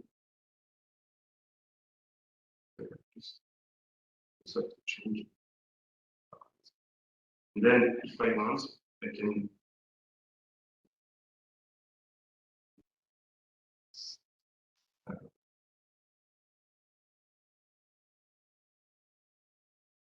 here like that I can have it and have another assist application or whatever application I want listening to this, and it makes it easier to couple different application and to have a different computer, for instance, for one for the simulation, one for the control.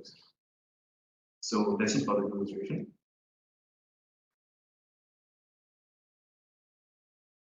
And so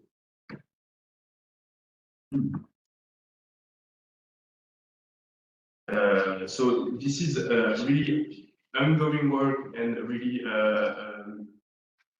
start of work for that, for the visitorless emotion animation loop. So thanks to this tool, as I said, the goal was to have an explicit graph of what is happening inside of the application. So we thought that we could do a visitorless animation loop by expliciting all of the operation. So currently, Adrian is working on it, not me, but Adrian. And it's very the beginning of it, and a lot of changes is happening to make it fit, because we think that it's certainly the most demanding and the most difficult thing to do with the assist that we will need to do with assist. And when at the end, if we manage to do it, I guess the assist core and assist application will be quite definitive design. But currently it's quite stable, even if we are still making some modifications at the core, but it's quite stable. And it is important to note also that we plan to make it open source at one point. So certainly before the SOFA week, so in the next 6 months. And finally, just to mention it, Adrian plans to make his thesis plugin. So for SOFA CUDA dev and SOFA CUDA server that allows for asynchronous pre-computation and of the LDL decomposition, open source for the community to use. And thank you. I don't know if Adrian want to add some points to this presentation. Well, the main motivation for this tool was came from the need we had to like handle very heterogeneous data, like for instance, or robotics, or camera, images, and so on. So the main idea was to have like clear overview of the change process. We started from start. And now the goal we have, and really interesting, is really to like expose the data that are manipulated during the simulation. For instance, we found for see of the simulation, then be able to connect that to another component, for instance, regularization or something, any process on the program, and then send that to your solver, so that the solver don't necessarily need to know how the matrix is assembled. So that's really the point we are. So we need to have actually two points to test algorithm very quickly, very easy. It's very efficient dependency between one. So that's really, that's the main motivation for the tool. So, and then also the GUI is very important because for robotics, we have some specific need, like you want to place an object. That's also another improvement we got because we can very easily like design UI for specific.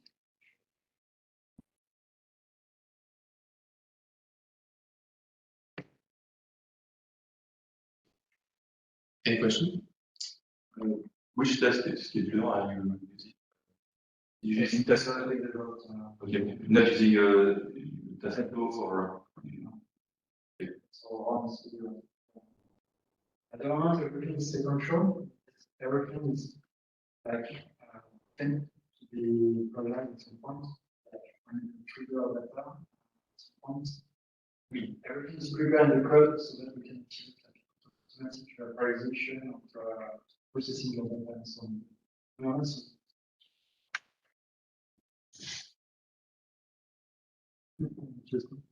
So if you do not use visitor, you follow the graph. You follow the graph of the mapping. Yeah, for that, that's difficult to answer because simulation is not something like very linear. So at the moment, I cannot answer this question, but the mechanism we have, for instance, is that component that collects, for instance, all the mechanical object that you need to compose your mechanical object. So you follow the collection, but you use data. And you have specific data that collects what visitor usually use. If you see what I mean. Visitor basically will send an object that will look over your graph dynamically. But here we do this process when we connect. But then it's static as long as you don't disconnect. But are you able to treat problems with mapping? Should be. But again, with this mechanism, that's typically the point where it's not like there is still an hidden part of the memory in the application, because you're not like following the graph explicitly. You have one pointer to the component that are like now if you see what I mean, but of course the solver, which is at the end of some point in the application, needs to process something on the force field and on the matching one. You need to come back in the graph, then to do some processing. So, but this, so this is still exists, like in Soha. But the difference is that you don't need visitor because you know the connection. You know which component is connected. You don't need like to provide the graph and step. Just do that on the connection. But again, the main goal was like a simulation visitor. The main point for me is to expose the data. But for instance, you have a matrix, then you want to do some processing, like to change the format or do like an SVT on the matrix, and you do this process, and then you send this matrix to your solver, and all the process in between, you put some calculation on your matrix. You don't really need to know where they are. It's not written like directly to the code. It's another one. You take some input, produce some output. That's it.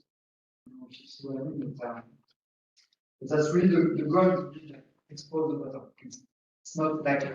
But it means that you have to redefine everything in your scheduling, how each one you process before. Yeah, but we have a mechanism. I mean, probably didn't explain that, but we have some mechanism with that. I mean, we have some tasks and we describe.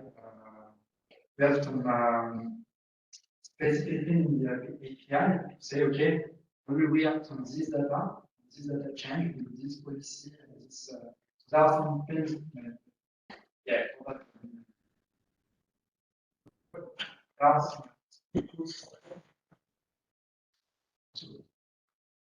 I see a question from here.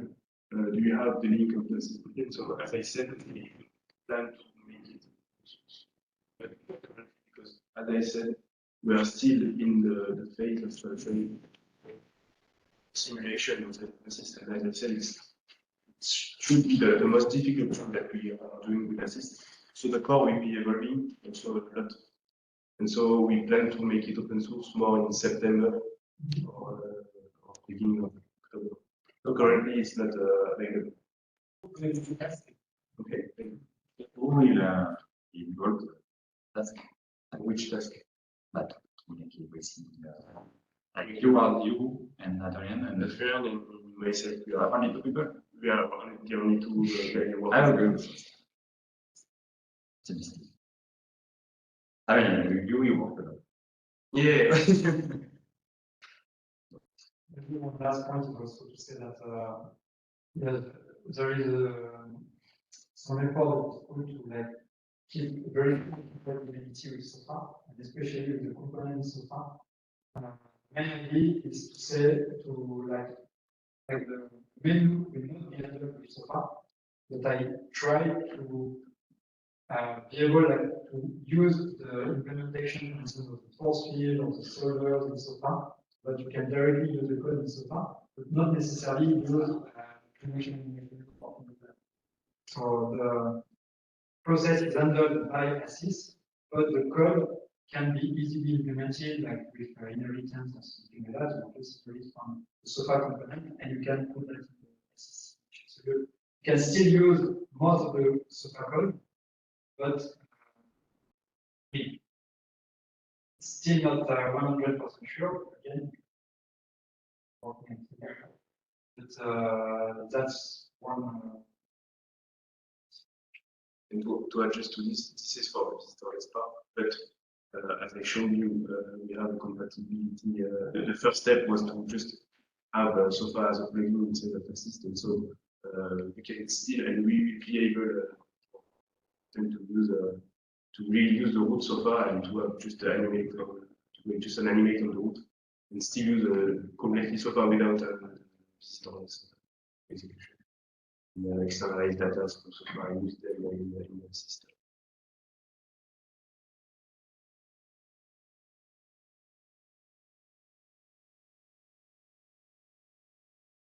Yeah, Daniel, do you have any questions? Okay, could you hear everything online or? If you hears, okay. If you have any questions, do not hesitate to unmute yourself. Okay, that's no question. Okay. Yeah, there is the topic of the QLAC codes, I think, which because we mentioned that earlier with the Samuel as well. If this is like something we, okay, I don't know, you could go back to the slide. I didn't see the slide. I was notes. Yeah, if those two like make are still making interest to use and to bring very close to SOFA, we should maybe think about like merging how to not merge them but bring them back close to SOFA. What kind of amount of work is needed? I guess it's up to date with the recent releases of SOFA, but there should be, I guess, some cleanings also to do. There is quite a lot to do, I think, in SOFA CUDA as well. Because, but yeah, we should really work on the way we help users to actually move from a CPU to a GPU version of their simulation. Because I got plenty of questions on that on the forum, where people are sometimes pretty naively asking questions.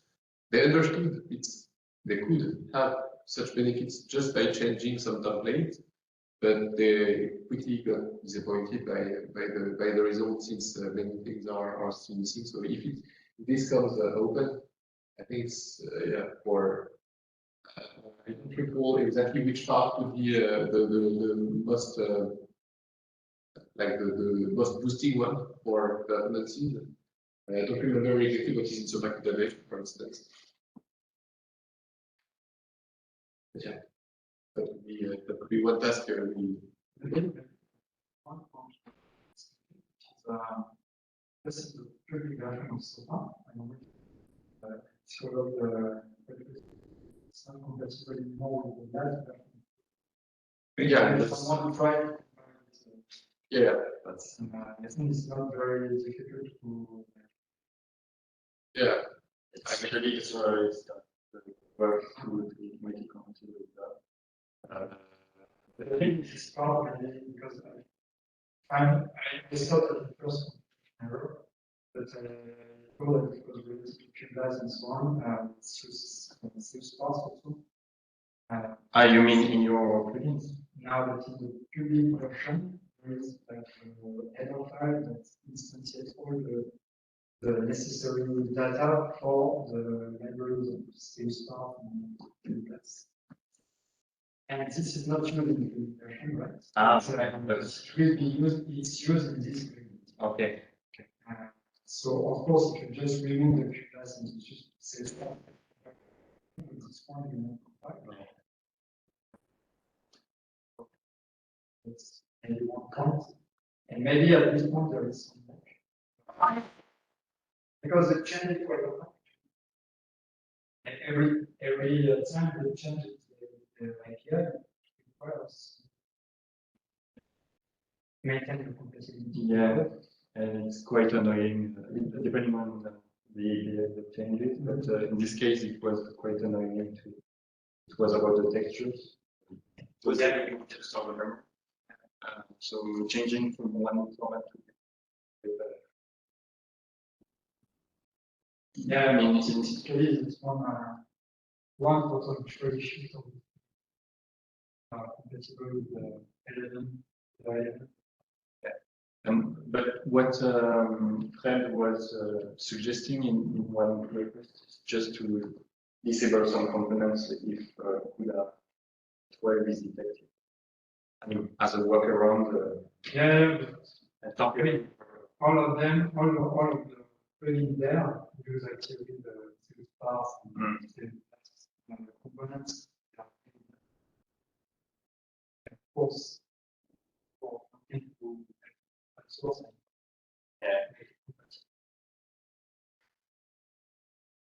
And just another word about CUDA, the public one. It has been reorganized to match the organization files in SOPA, in the core of SOPA. So the components that are associated to a CPU version follows the same organization, the same file folder structure. Now, it can look pretty cumbersome to have that kind of refactoring, but when I had several times the experience with people again on GitHub discussions and so on, it helps so much. Anyone finding things, because it means you have the exact mirroring between the examples, source file CPU, source file GPU. It's all the same, so that's pretty nice to have this language. Yeah, thanks for mentioning that. Yeah. Okay, I'm just checking. Okay. All right. Is there any other question on the presentation?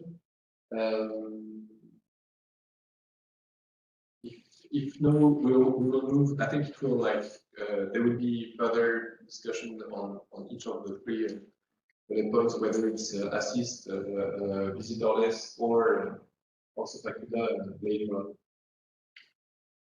There we are.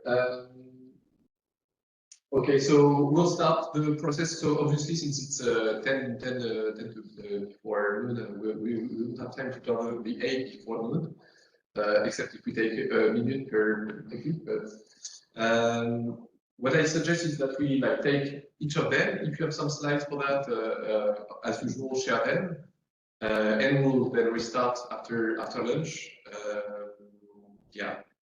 The one I prepared, the first one is actually the one on Caribou. I can actually check, or we can actually take also a look at the roadmap page of SOPA. If we look for Caribou, what was actually expected for Caribou, I could have written that here. Okay, there. Do that again. There we are. That's where actually the different points we wrote for the Caribou task. Merge Sonic's features in the main branch. I think this is not completely done as Arnaud mentioned before, since there is some cleanings to be done and some work to avoid the copy pasting that was mentioned before. Just if it's added in the main branch, does it add dependencies to this main branch? You mean, does it add dependencies to Phoenix or from Phoenix to the plugin?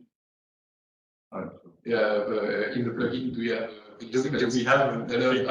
To my best understanding, we should not have something like that. It would be more. It's an external project. Adding test, ensuring compatibility with the main branch. That's what also Arnaud repeated. So I think we could have, since there is still efforts and people available on that, I think we could keep. I will update a bit the tasks here, but it did not progress significantly, especially because the effort were actually put on the publication and reviews instead of the code itself. Documentation, I'll mention that as well, and what has been actually has been already started. It's the work of Baguette on implementation of isogeometric analysis. So that's not done but ongoing, and we should we could add the future work of Baguette on this task here. I think we could actually keep that since it's like ongoing. Just a quick word on that. I mean, even if we want to be super limited number of models that you can use, at least for wave units, and have to be implemented. So bottom line is, if someone would take maybe a week, it's time to basically write the equations of the main models to Phoenix. So like then process with the descendants, you export the simple and then you don't have to do it again. So what that means, we could keep this functionality that you can bring in a new equation but it could be also maybe super useful to implement the Roundtable and all the materials that we dream of using this process. That would take, like I said, maybe a week. But once it's done, it's done, right? This set of rules, because they will be compatible with stuff. And maybe so far, okay.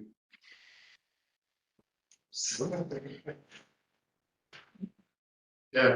This functionality, once you implement it, like I said, then it's there, right? Yeah. So no one will have to do it again. Yeah. What would be nice is maybe as a conclusion of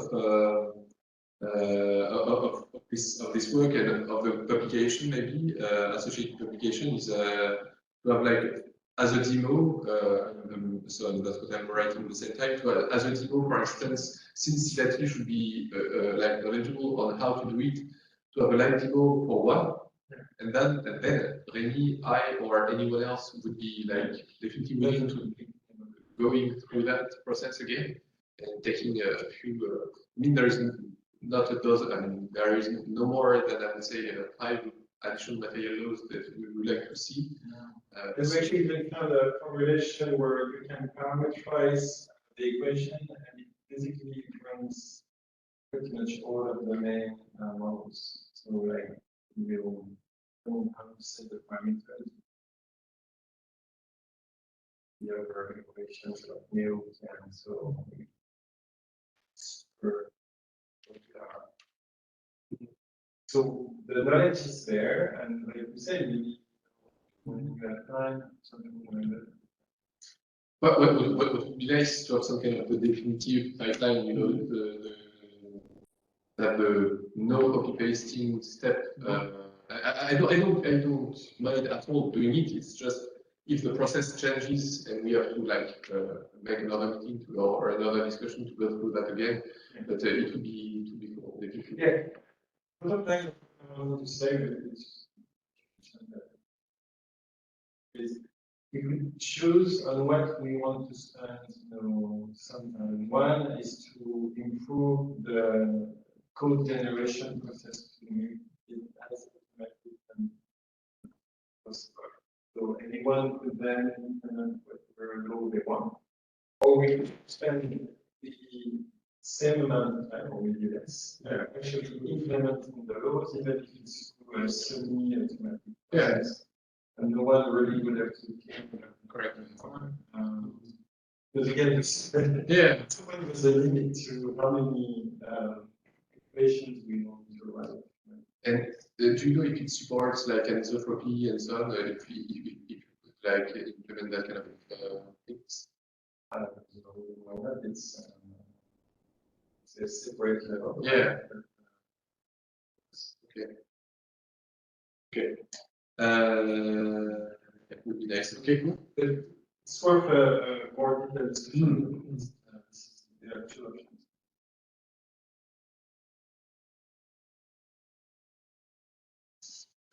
What's the next one? And you could change the name. Yeah. I'm completely. I mean, I can do it any time you like. I would like to make confirming to make trade-offs and discussions. I can also like be nice Nazi name stuff and just define it myself. I think it's to be. I mean, we all choose to argue. But it makes no sense to call it this way. I mean, at some point, no, it's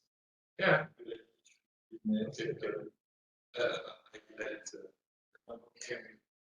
Je ask Jean-Nicolas. Yeah, we kept it, as a tribute to Jean-Nicolas, but since can in the name keep a C or the whole name? Maybe the logo could be. Yeah. and is now maintained or is it still on the Jean-Nicolas repository? It's not anymore on Jean-Nicolas repository. There is no support. There is no real support, I would say, from Unisys so far in terms of maintenance. Okay. Because there is no engineer also working on that at Unisys. I think it's planned to get some in the next months. So we are in between. Anyway, I think it's quite. There is among others the trainee using it. There is also Baguette and Arnaud using it. So yeah, I think it's worth to like wait for the next 6 months and see first if there is engineers who started already having local engineers who started to work on that.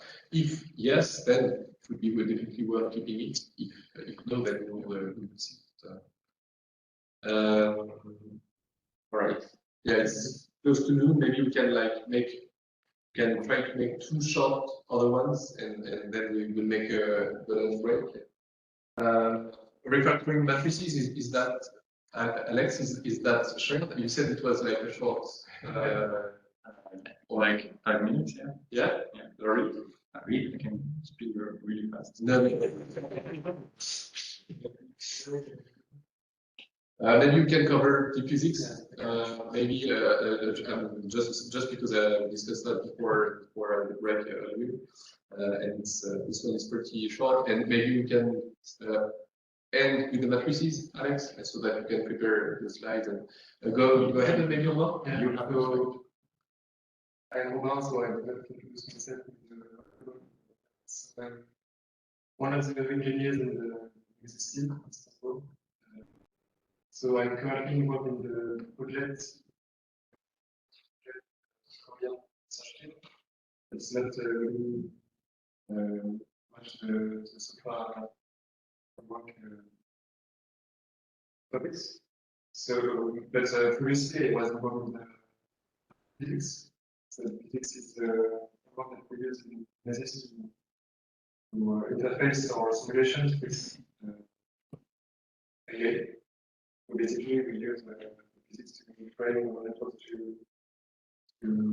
produce the solution of every solution.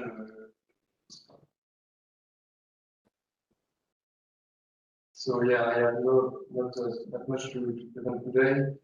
I have been didn't spend a lot of time in physics, but yeah, I'm still maintaining the projects.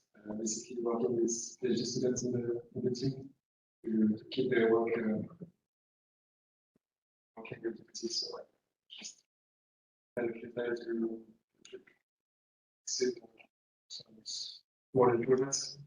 But for the next months, I want to I have two main tasks that I want to achieve. The first one is to make the more easier to begin with. There are a lot of key elements to understand to use the framework, so I want to make the element codes as much as possible for the users. And I also want to write a step-by-step tutorial that easier. And on what is on the slides, is there something that you worked on, for instance, graph on networks? Is that something that is now available? The idea was to collaborate with Nicolas.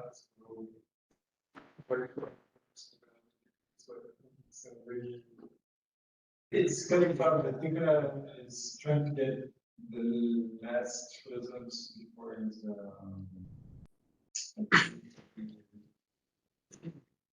and if that works, then I think it's make the effort to bring that into and also see that is now it's certainly not the end. Now the question it's a long discussion for that today. There's really nothing out there the equivalent, let's say, of SOFA or open source frameworks to do on this scientific machinery. There are lots of that predict something based on some existing training, but it's not modular, it's not fine at all. We don't know if we want to go there. Extending even more the physics and making it really suitable for that second one. But now, does that mean that you would like abandon the physics or? No, for now, what I mean is we're trying to make it a tool that we can use internally. There are lots of commitments. Picture that are the interface between scientific computing and wanted this framework to be compatible with all those methods to be. Now this is really complex. We can easily define our own training data, but we realize that this is not really simple for new users, so this is why I want to make it simpler for them. You got their own maybe more complex training process. But what I mean is, it's like if we take an existing Python code from someone who has put his code on the net, and with what you can, usually what people do, they provide a data set, and a script to train the network, and another script to make prediction, right? Taking this and making it, bit physics compatible is not straightforward. If you start from scratch, it's much easier. It's this mechanism that would be nice to augment, I would say, the set of pictures of everybody. This we're doing it with what we do. So if I understand correctly, the first one might happen if there is a connection with Nicolas, but the three other ones would be like the second point. But I think that's the one. The more visualization libraries. STC, so STC is the Python package that to create my databases. So it also interest to visualize your simulation while you want them to produce that. So I use OpenThread and Google.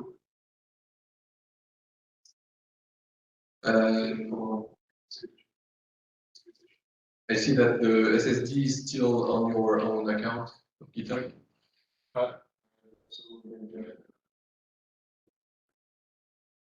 Just to say, just to make the migration libraries. If it makes sense. Okay, and so the point number 3 is done, and Nicolas, with the cooperation with Nicolas for the point number 1. Is that correct? But and in general, does that make sense to keep it really on the roadmap, or it would be more like things to keep aside and we talk about that next 6 months? I think it's better to decide. Yeah. Yeah. Okay. All right, and let's conclude with your presentation, Alex, if you don't mind. Yeah.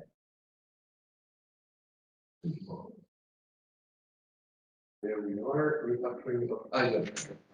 Your logging item then. Sorry. Okay, conceal. Yeah.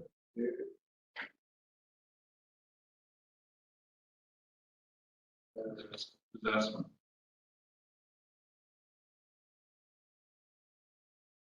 All right. Hi, I'm Alex from the first team in area Lille. I am a research engineer, and in the past years, I worked on major changes in SOFA on the way how to assemble matrices. So I already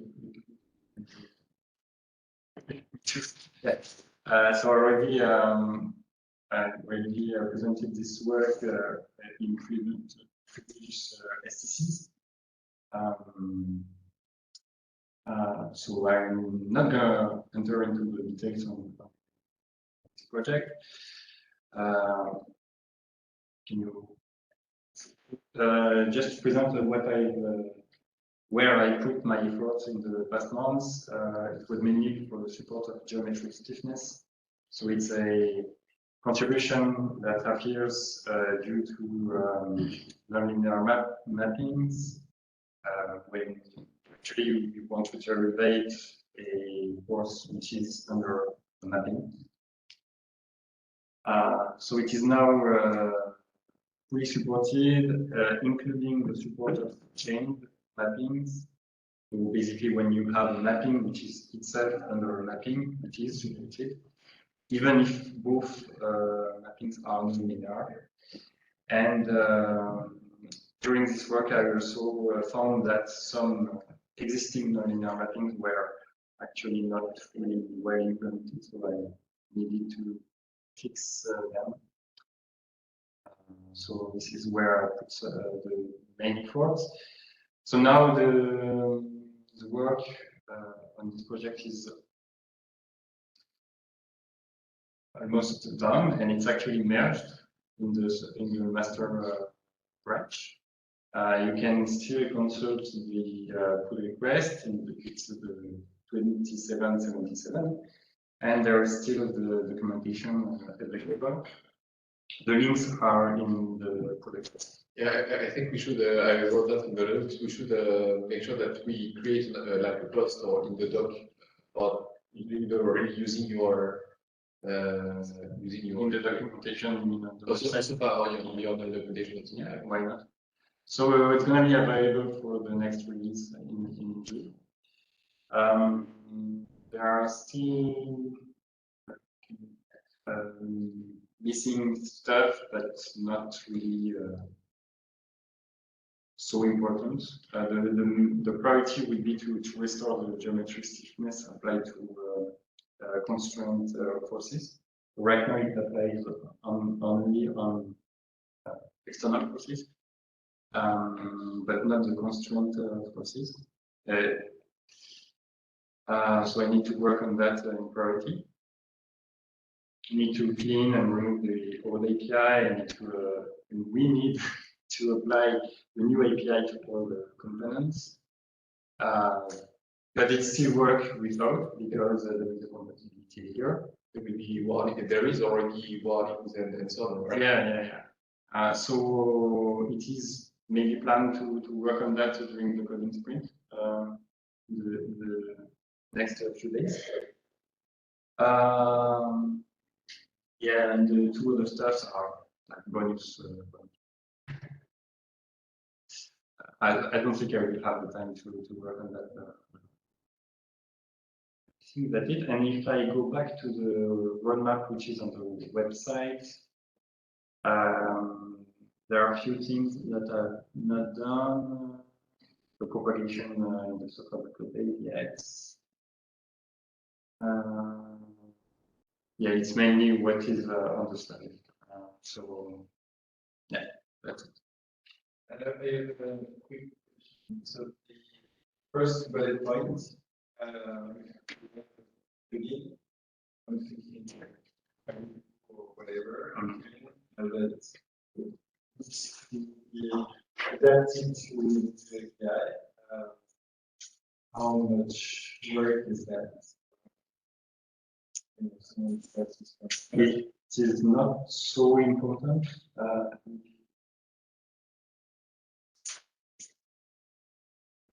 I mean, basically you need to clone the at K2 matrix that function, and the other ones at N, etc.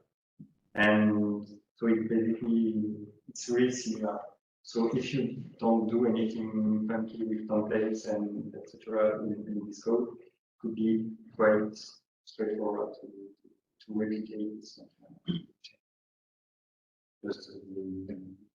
Because I was thinking of basically the other, whatever force fields out there that are not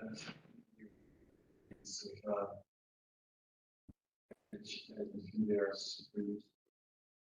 I think we referenced in the pull request, in the associated pull request 2777, we referenced the pull request that you did on soft robots, updating codes in soft robots so that people can. But this one is, I mean, it's not the same thing. Okay. So it's the pull request is about removing the mechanical matrix. Yeah, correct. Yeah. So you don't need it anymore. So you can. But I think it could be a good exercise for us, me, for the moment, but to actually make the job, maybe Caribou, and then show for one plugin, if it's Caribou, it can be Caribou, but make an example of how like force code, especially for field, should be adapted. I didn't do it. There are a couple of force scripts. Yeah. I didn't do it, but I can like create a pull request as an example. Yeah, even if it's just one. Yeah. But in the documentation, I think there is a comparison of two functions, K2 matrix and the new one. I made it quite easy to understand. So, but still, I'm here to help if there are. But I'm thinking, if you want to, I mean, since Caribou was on the list of the future things as well, it's nice that you benefits from what you've done. That's the main one. And again, there is a compatibility layer, so it should still work. Should, because I found some weird problems. But yeah. I have a question, especially for the joint-trustedness.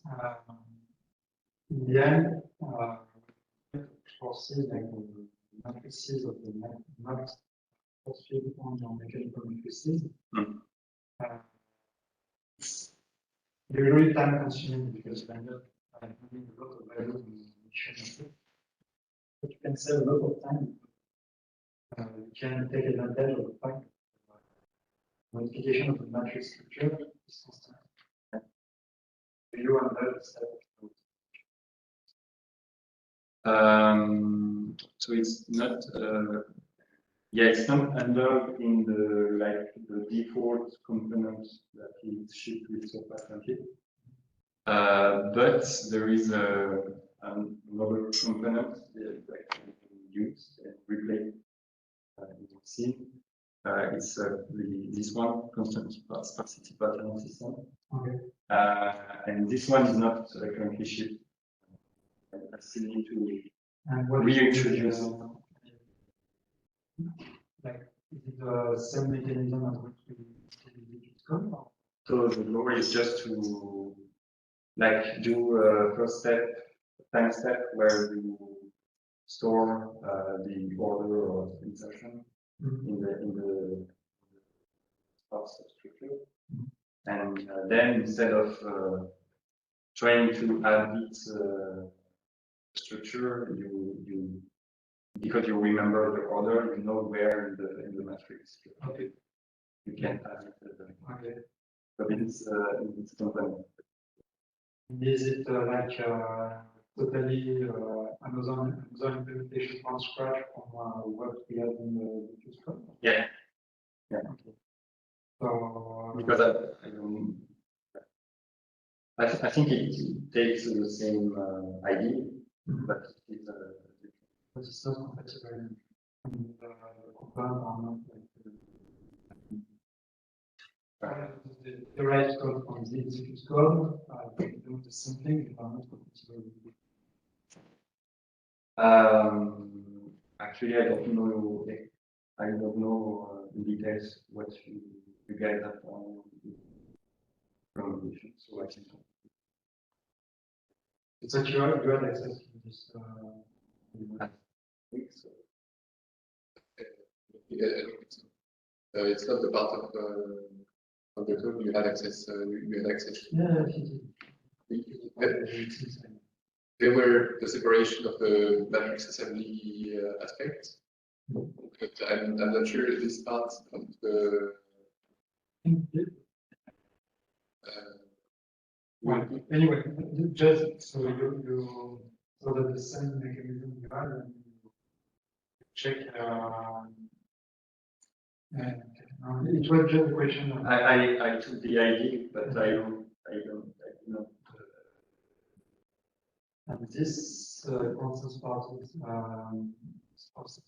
system. Is it in the reading or? It's not. It was a plan to negotiate with SOPA, but yeah. I decided to like remove everything that is like a bonus and to focus really on releasing something that is working in 4 cases. So what is shipped right now works with four types of simulation.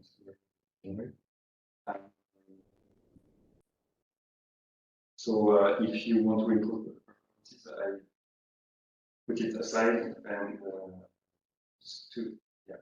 I think it's really useful for money. I think it's really powerful for money. Yeah. Because I mean, matrix form and mapping.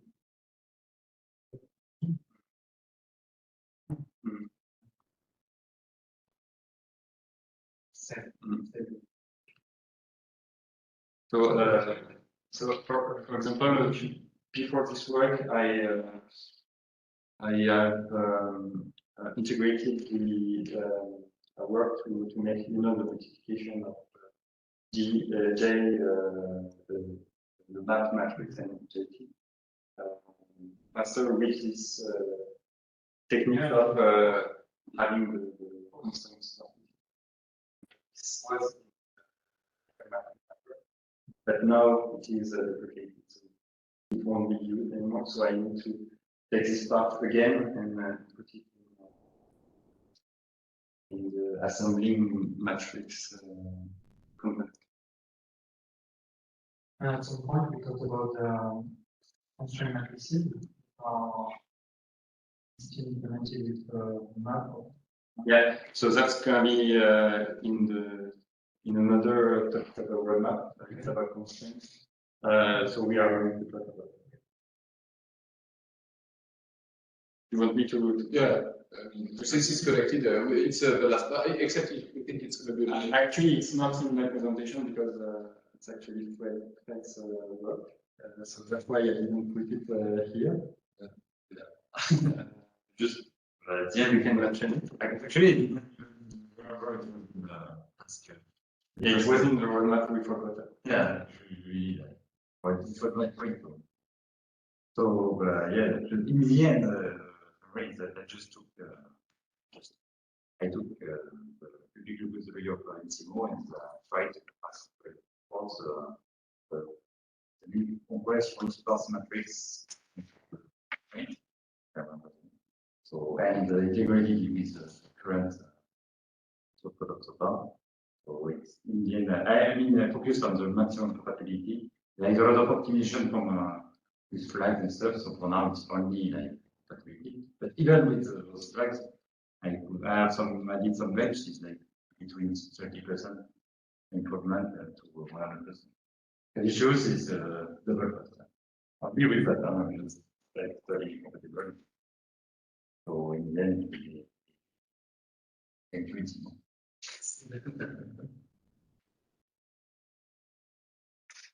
but it has been a pain to take the code from SQL and it's not just it's not a copy paste.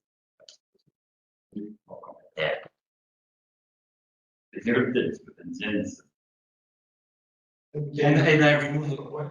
So yeah, yes, yeah. And I took the liberty to rename block. That's really valuable.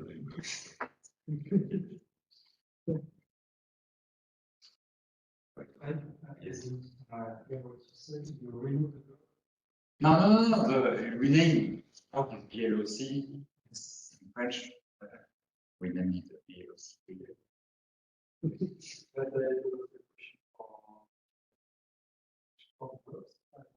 Yeah, wait, yes. So you just have to like the campaign.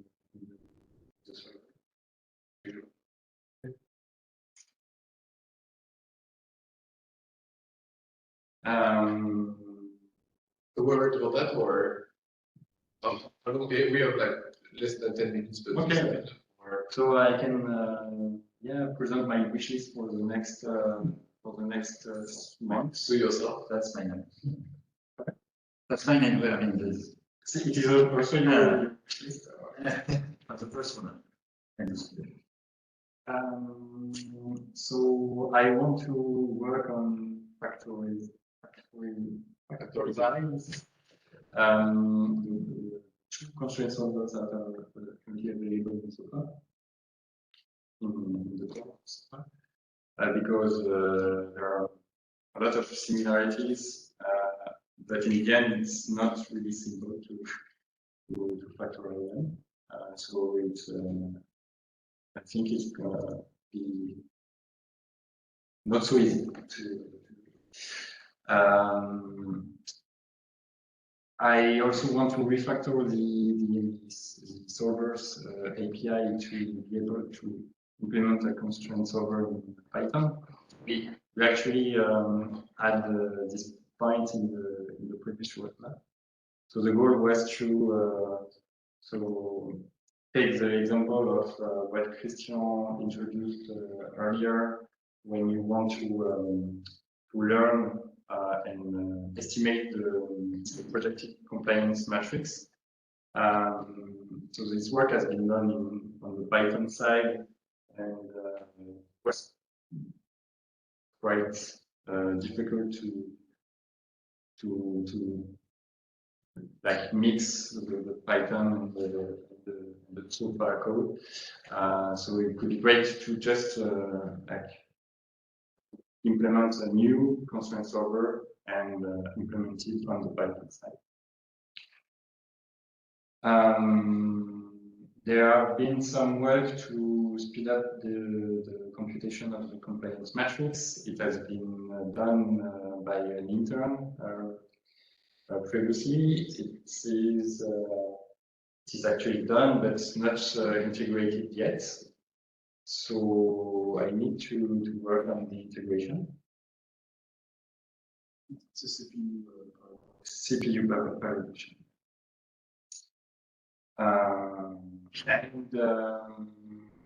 Yeah, we also talked about designing an API to classify the constraints in several categories. For example, collision, effector, actuator, etc. Finally, we could also consider implementing a direct constraint solver and even integrate constraints directly in the chemical system, and it will be a link with the previous work that I've done on the matrix assembly. So it's going to be a new part of the system. So it will necessitate like a new assembling strategy. But if I'm correct, it's very similar to things that you are looking at with Kera, and the same for that you did at Incident. I'm correct. For the classification part. Yeah, only linear constraints, or only bilateral and the rest. Okay. But it's slightly different compared to well, essentially, we have some constraints that we actually factor together with the dynamics of the matrix. And also, there are some constraints that can also be factored in the compliance matrix as a single block to tackle all the linear constraints together. But in the end, on our comparison, when we meet with contacts, our approach emerges better. They are pretty similar, but in corner cases, better in terms of so it's similar. Just to say that it's very similar things that have been implemented already. Just actually, it was already done in software already. Okay, so where it is important to dissociate the effector and actuator constraints. So it is actually done, but not in a clean way. It could be good to have it in software core directly, so that every plugin can use the same API. Yeah. That's it's a bit the same for the sparsity remembering stuff on another topic here. The idea of being able to flag the different kind of constraints, but at least to have the same API underlying, which is allowing to flag and right now we have a research project where we want to implement optimal control, and we want to classify the constraints, but it is not in the soft robot plugin. It's another plugin, so we cannot use what has been done in the soft robot plugin. Yeah.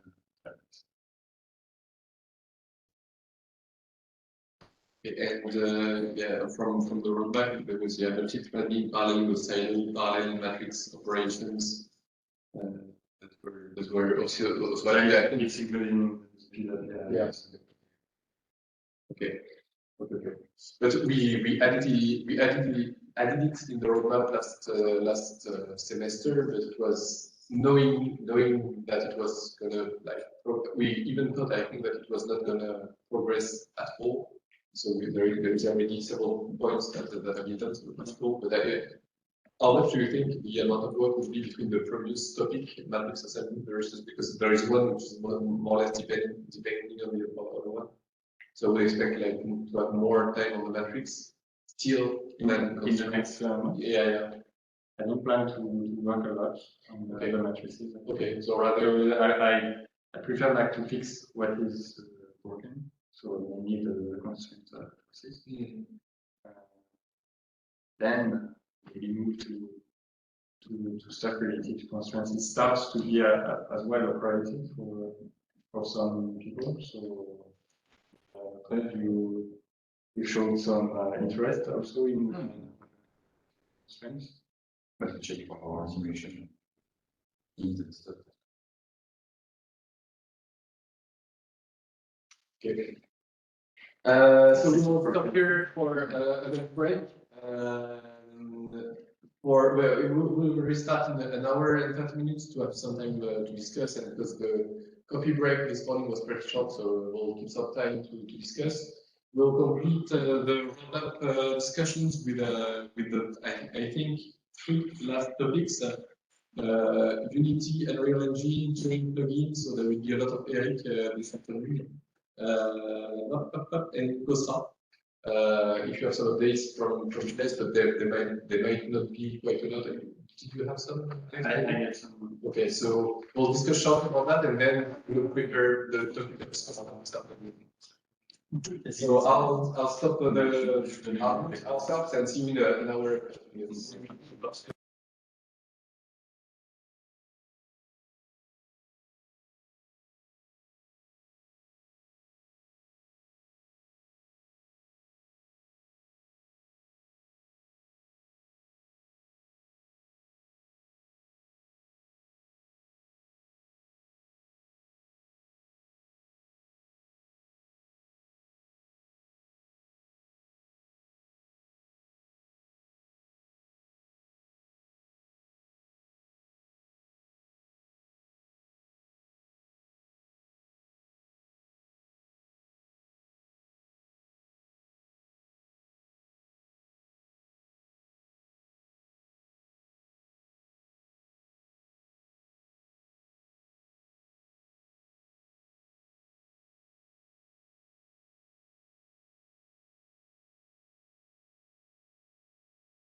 All right, let's get restarted. We still have, I see Pablo online, I see Damien and Baguette as well, and Amand are still online.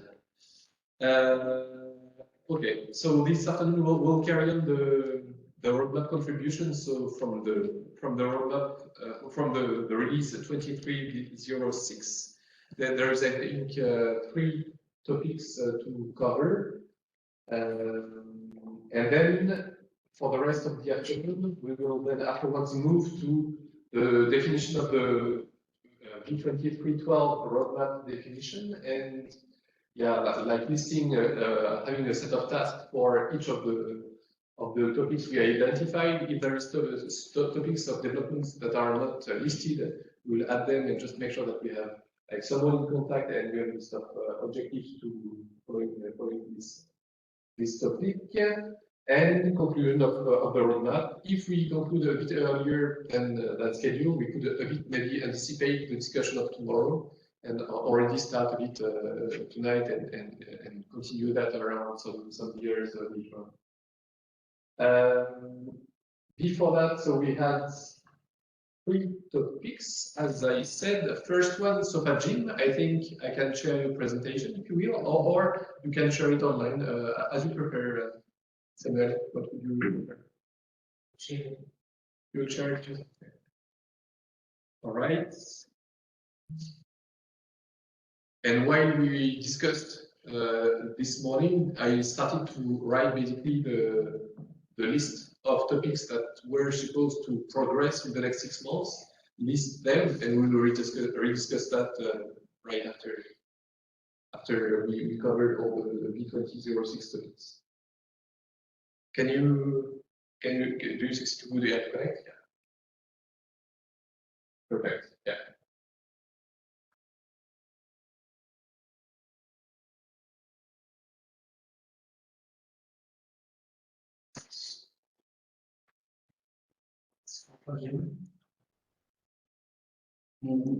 Just a basic introduction about what SOFA Gym is. It's looking for SOFA to be able to create implement applications, see SOFA scenes, and train them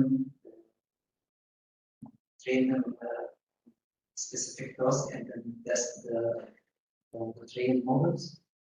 It uses specifically the GEM environment structure, which is GEM is a framework for reinforcement learning developed by OpenAI mainly to create or to like unify the framework for creating environments specific for training.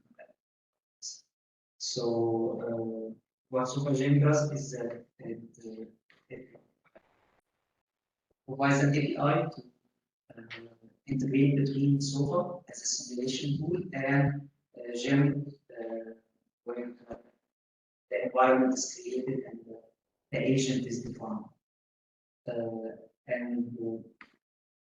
So there are some examples in the plugin right now.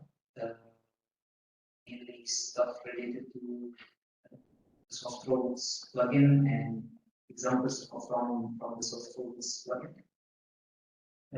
Also, I guess I'm not sure if it's already published. It's available before the previous STC, but the paper, which is a work members of the class, is now published at Software Journal. It provides more details than the repo about the training of the reinforcement learning examples and some comparison between RL and other control techniques.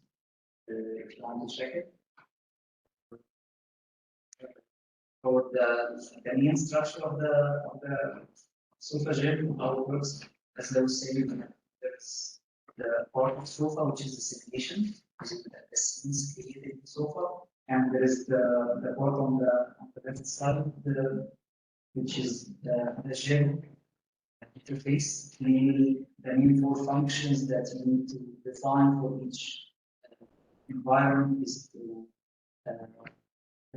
how to reset the environment to take a step for action in your environment, and the rendering for visualization and the what SofaGen does is that as you can see the methods on the right side, how you can interface between the simulation scene and mainly the step function of Gem to apply action for the. If you have a robot, you want to takes a certain action and then wait for the step to be implemented in the scene, and then get back the states, the new state of the reward, which you will the algorithm will train or learn how to deal with the concept. Maybe that's how SofaGen works in production with Sofa and the Gem environment. So from the previous STC, the roadmap was to document the plugin, have it be installed using it, easier usage, and fix some scenes, Sofa scenes and examples, and what I was talking about earlier, the country start functionality. So just a reminder about currently the current status of these points for what since I started working on about 2 months ago. We fixed some functionalities, like issues with the record itself. Some stuff weren't working right. Some scenes weren't handling correctly. There were issues with the visualization. So most of this stuff are fixed, and there are also the 2 Python scripts for testing and training the examples. Some updates on these scripts, like ease of use and the ability to change like the parameters of the training if you want to continue the training. And this work, by the way, is not like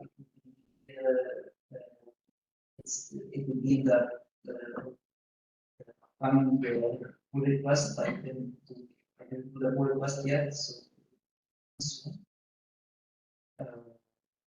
Also, the final point is making the training so we could use several reinforcement learning frameworks. So currently, the most known or most used reinforcement learning framework implementation of reinforcement learning algorithm is stable design stream. But there are also other frameworks that implement the same algorithms using different ways. Like basically, the algorithm is the same but implemented in different ways. So the most famous is stable design. There are also other varies. It was developed by the school team at India. So what we were trying to do is to like have unified structure where you can use whatever framework you want. So currently, stable design tree and are very are the one that we were able to use support both. This is also in the PR. So the progress work for now, which relates to the previous roadmap, is continue on improving the documentation. Mainly 3 points: the detailed documentation of how to test your if you have an agent or you have a sofa scene, you want to test it, just like create a Gem environment for it and test it. And if you want to train it, how to do this, add on the documentation because it's not enough. also extend the documentation to add more details to the available example. Currently, only the examples are only mentioned, but not well defined what each example, what actions, what are the action of this scene, what are the states that are taken, and how is the reward defined. So this documentation needs to be added. And finally, we were thinking about adding a tutorial on how to, if you have your own sofa scene, how to create a gym environment for it.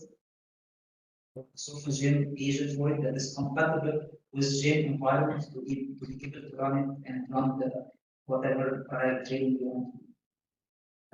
Second is there are still some issues with some scenes in the example, so we're still working on fixing these scenes and make them compatible with the new version of Super, because there are a lot of duplicated stuff in these scenes. So we are still updating these examples. And finally, we're also trying to improve the visualization, because there were some issues in the visualization when I started working on the we fixed them temporarily, but we are still facing some issues. It works now, but we are trying to improve the visualization and the rendering. So currently we are trying to use the simulation system database. This is it's still in progress, but like I guess it will, there won't be an issue with it, so it will be working. But we're also trying to see if we can use the Super GUI itself to make the visualization instead of relying on. Currently, the visualization is done using a game is OpenGL. So maybe get rid of this and use either one of these methods, whichever is best. So this is the current work in progress. For the future plans to migrate to Gymnasium. Gymnasium is the new version or the new repo of Gym, because Gym is currently the OpenAI stopped developing Gym, and it was changed to Gymnasium, which is developed or maintained right now by a different organization. So we will try to migrate to Gymnasium to keep up to date with the new developments. The second part, which is the core of the work, is to improve the performance using trying to implement the auto start feature that I was talking about. Basically, it's if you have like if you're at a certain point in your simulation and you're trying to investigate or explore different processes. Currently, we cannot restart the simulation from this certain point. If you want to explore two different processes, you have to run the simulation completely for one process and then run it again from the start for the second process. What we try to do is to save the state of the simulation and reload it from this certain point and then explore the two different processes or three or whatever, how many processes you want to explore from this point without having to rerun the simulation from the start. Also, the second part is multi-threading and running parallel simulation. Right now in Sofa Gym, you can run parallel environments by relying on Gym organization, but it's not completely not fully parallelized on the Sofa simulation part. It runs sequentially, but it takes the four. For example, if you have 4 environments in Gym, it will take the 4 environments, run them sequentially in the simulation, and then get the results back. So it's not fully parallelized. We will try to work on this as well.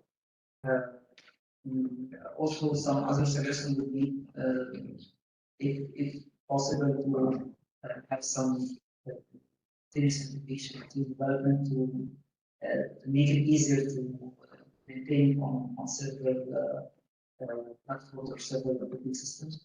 And finally, from the previous roadmap as well, the work on the big installation to make it easier. So, thanks a lot. I wrote like two remarks. I don't know if anyone has some last one, but the first one is yeah, you mentioned tutorials. I would also like when you are doing them, preparing them or presenting them, for instance, to the team, to the host.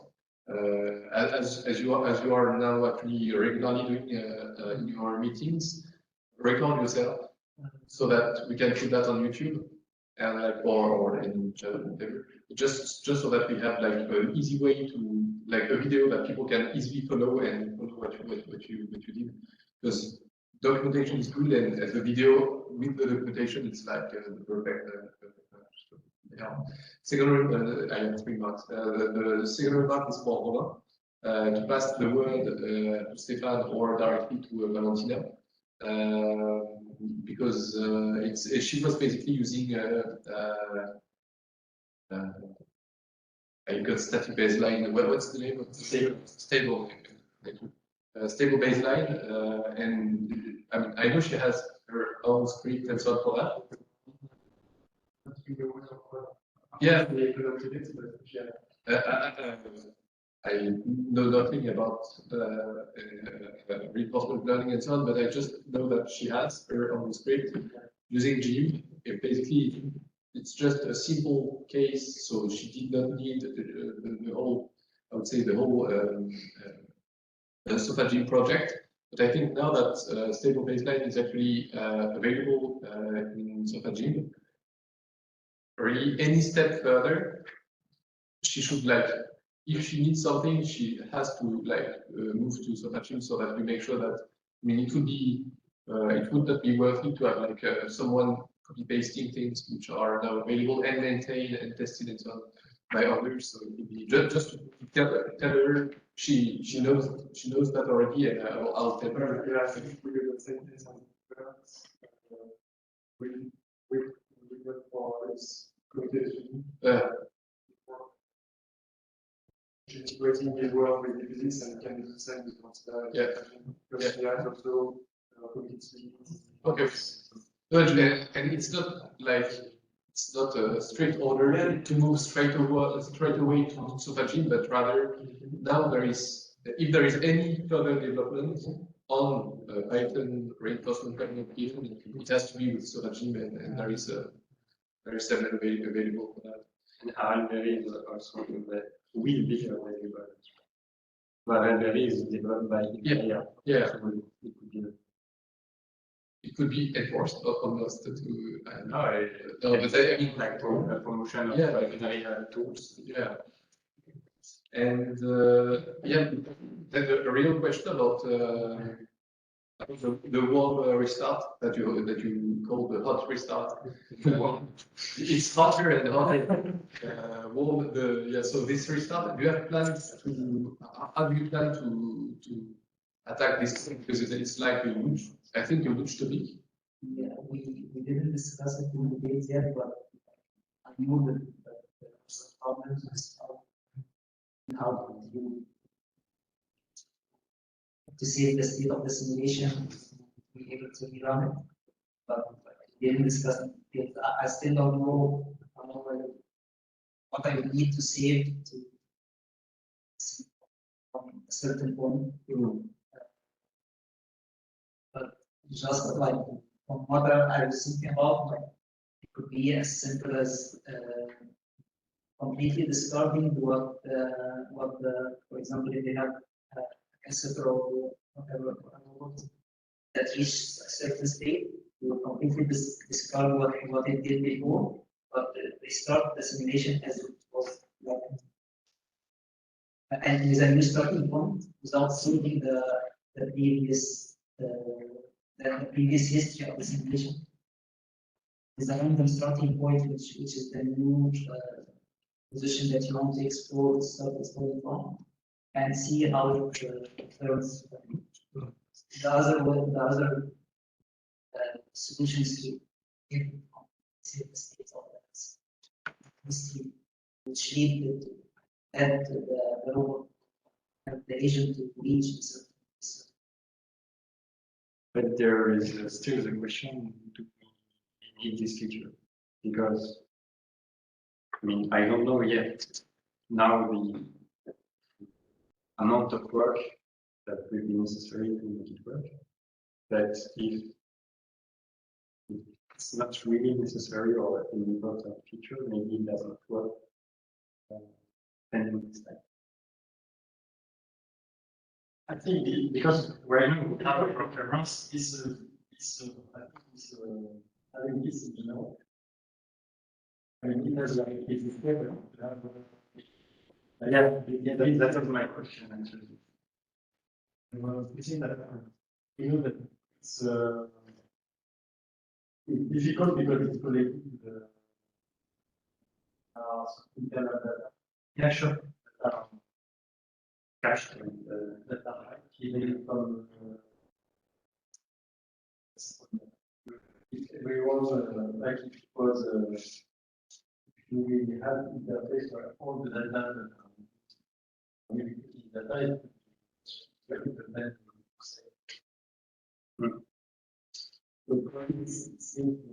Yeah, we'll talk about that. That's also one important issue we have. Software, as software has a clear definition of where because you know that the data could be shared with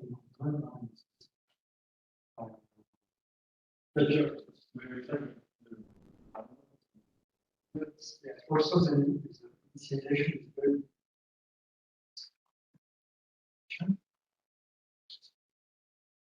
we spend a lot of time. It's not the way we should. So that the effect of you cannot insist that you have assume that you will have internal data that are fed by other people and so on, because you don't know in which order you force the developer to make a code. So it's independent. So I think again for what is supported in ASIC, which is the moment way far from having a full simulation. But on what is supported is also one function of such software that you can store your data, reload the state. It should be pretty easy, and I will not say that we even have tools to store the state. I remember that we use ROSBag at some point to replay, for instance, simulation, so all the simulation, like all the process of the simulation, and it's pretty easy then to replay the simulation, store the state with external tools. And the key again is because you expose explicitly your data, you expose explicitly which components provide the developer only access to the data, but not to internal control. That's also a different way of writing code, but it has maybe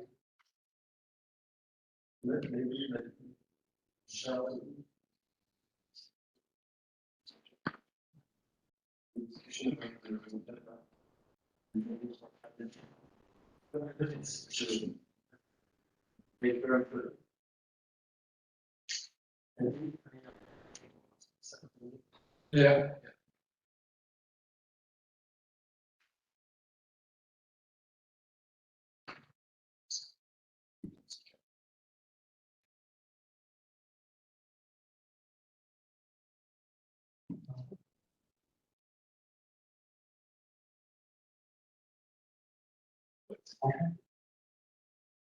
Okay. Thanks a lot, Samuel, for the presentation. So yeah, it's well, it's nice because you already prepared a bullet point for in 6 months, so we'll be able to see how fast you succeeded to progress and so. But it's a certain discussion we'll have as well. We have So I have to share again the presentation.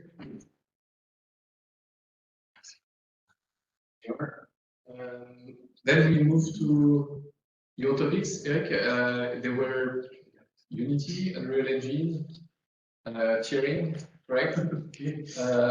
Just taking in the roadmap. It can be just a minute to know what has been said on it. And yes, there is a presentation you want me to share, or you want? Okay. So yeah.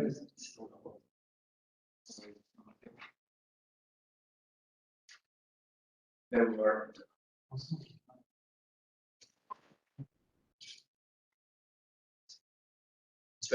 Yeah, I think I didn't change the title, but it's okay. Since 2022. 7 days, yes, that's okay. Yeah. So I'm going to speak about the integration of SOFA inside Unity and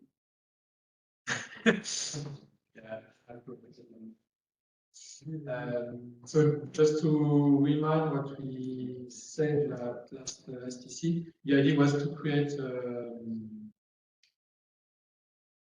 reduced version of the integration of SOFA inside Unity to what we call now SOFA Unity renderer. It's not a, you can't say it's a GUI or something because it's only in a win only.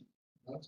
So the idea is just you create a scene in SOFA, you are able to simulate load the simulation, and then you can load it inside Unity just for rendering purpose.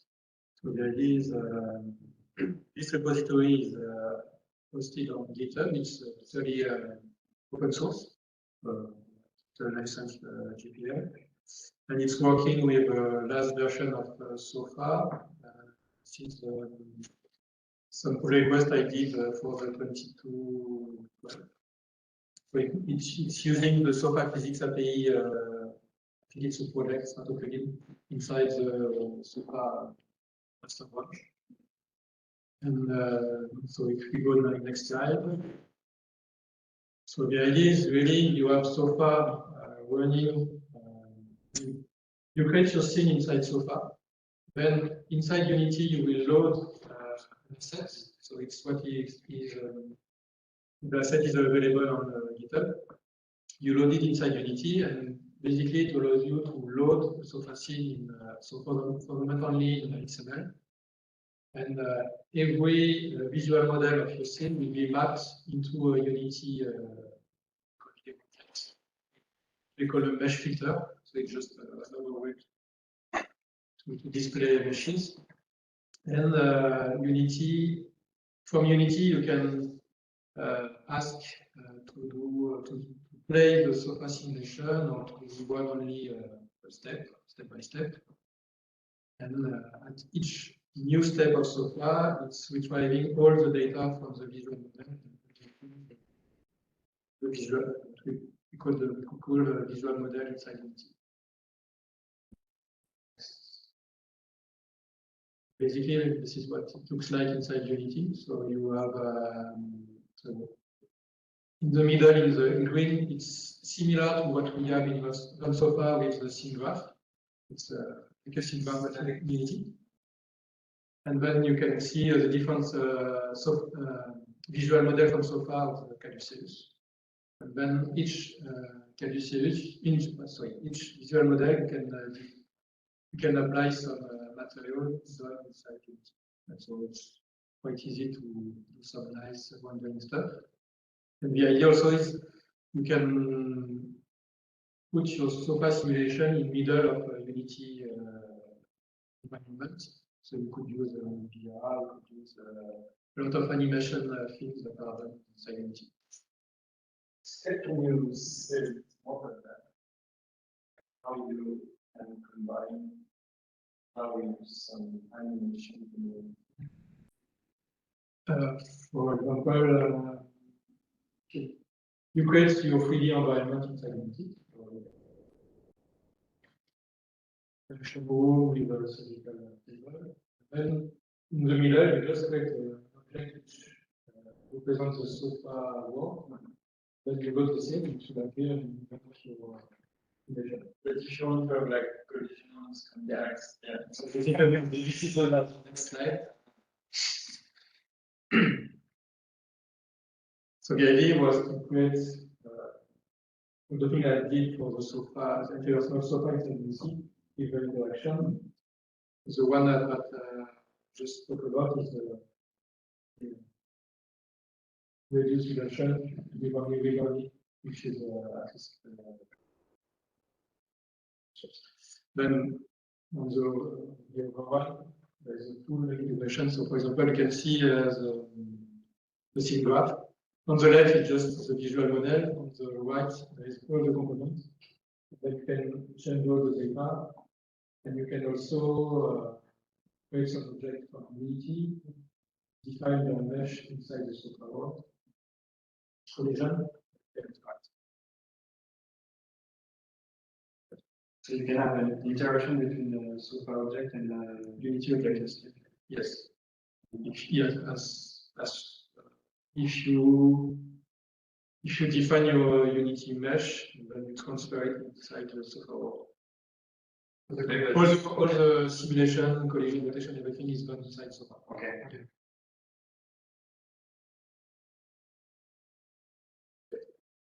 So you need to define the regular Unity colliders, etc. No, for the moment I'm only using the mesh. So if you create, for example, a cube of your Unity, I'm taking the mesh and I'm using only spheres. We could find those advantages. Yeah. So you have a mesh in Super in Unity, right? Yes. Which format? Yeah, I'm loading directly the C inside the C. Yes. Yeah. Just so to complete the previous answer, so this is just some statistic of the full integration of SOFA, just to why we did that. It's just that, for example, if you see the red curves, it's all the trial requests I'm getting each month, and without doing any advertisement. So the idea for the future, it will be really that all people that want to do some just rendering and want to try SOFA could directly use the open source version. And if they want to do more advanced things, they could go to. It's really like you have a SOFA simulation. Yeah. You want to have some while it's running, the rendering, while it's running, you can use the renderer. Because the way I was thinking, it was like in the two steps you were running the simulation, then exporting. No, it's live. Okay. It's live, yes. And you can stop the simulation, do some screenshots. Okay. And then continue it. Okay. Okay, cool. Okay, and then, yeah. And similarly for Unreal Engine, it's exactly the same pipeline. So it's inside Unreal Engine 5. It's working with the last version of SOFA. So it requires also the SOFA Physics API project. It's hosted on GitHub under the same license. And yeah, can do faster. So it's nearly the same pipeline, but Unity, you need to go through C binding between the C++ and C#. In Unreal Engine, you can use directly the SOFA Physics API DLL and use the footage action.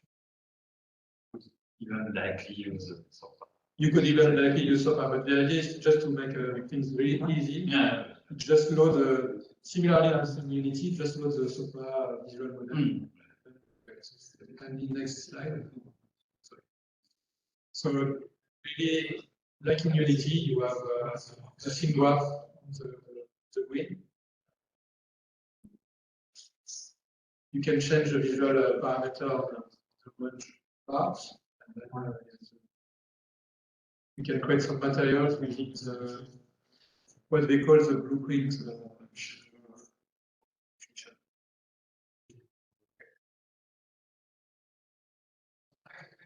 This is how we do your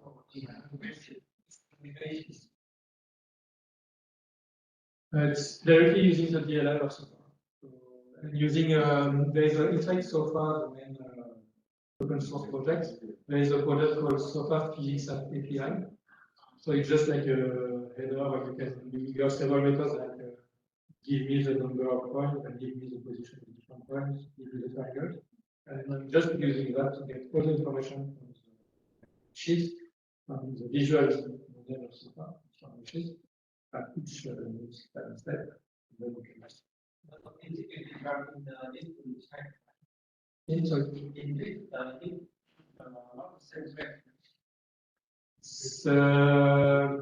that's a good question. It's in the sense that, yes, it's inside the, I'm not sure I get your question. Inside the Unreal Engine loop, the mission loop of Unreal Engine, each new, I don't remember what the name in Unreal Engine, but each new step, you can request a step from SOFA, and then you can get the information back. So it's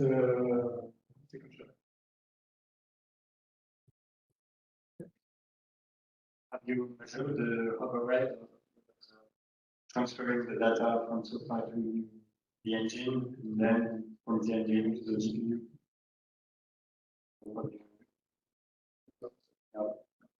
Actually, the cost will be the copy of the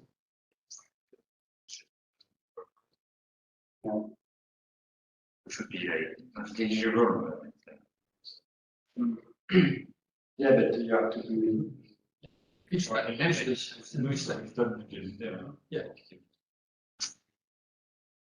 it's It depends on the size of your mesh. yes. Small, it's negligible. If it's huge, I think it's always the simulation. Yeah. Yeah, because it was on the roadmap, just a few words about the tuning. So I didn't have time to work on it since last STC. So the status is nearly the same.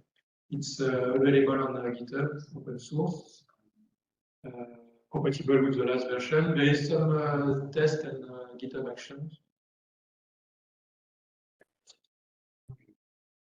Does it work with you?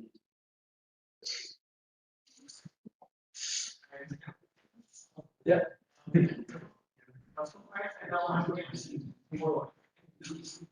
Great. Yeah.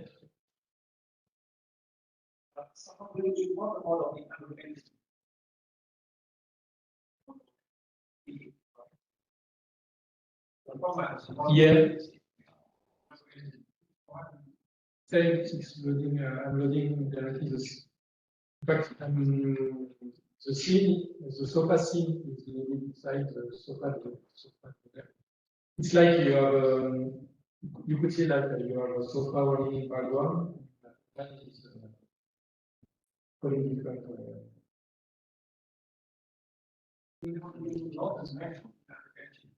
It's loaded inside SOFA, and then all the data are transferred from SOFA to Unreal Engine using just It's a really different thing that what you are doing. yes. You have two different components that we can start in what's new case. But here, again, it's calling the API of SOFA, which is Everything is inside of Unreal has a like they call it a plugin inside Unreal, which is SOFA in fact. So the simulation is running by the plugin SOFA inside of Unreal. The loading of the scene and using the machines is done inside SOFA. Using SOFA mesh result. Yes, that's the GitHub. There is on the GitHub page, there is installation. There's a widget. No. And so change actually really nothing to say. Nothing to say. Maybe related to the basically 4 plugin open source released by Eric by FinTech 3D. Yeah. There is a Sophia. Yeah, it's what I think what you want to say just next slide. No. Yeah. It will be, yeah, it's going to be related. We're just before we move on to, are you moving to another? Not really, but go ahead. My question, I'm trying to relate that, really so, like we often have Python scripts that are executing, that have their own, yes, okay, and that are using SOPA. Yeah, and when you do that, you use the visualization. Yes, the GUI is its own internal loop that has its own internal loop. So, for instance, reinforcement learning, so we have the script which is just coding SOTA every time step we perform some actions. But we would not be able to see the display. Okay, so we found a workaround using formats tool, which is it's one evaluation code. With what you've done, we have the same sort of also have their own they control basically. Your pipeline is Python so far. Yeah. Here it's Unity or so far. And it's even more complicated if you want to add Python. Neither Unity and Python. Because we can, for example, I'm able to load so far seen written in Python. There is no Python. Yeah, it's that you see an option that where it could be possible because some people also create on Python. Execute it inside the meeting. But yeah, might be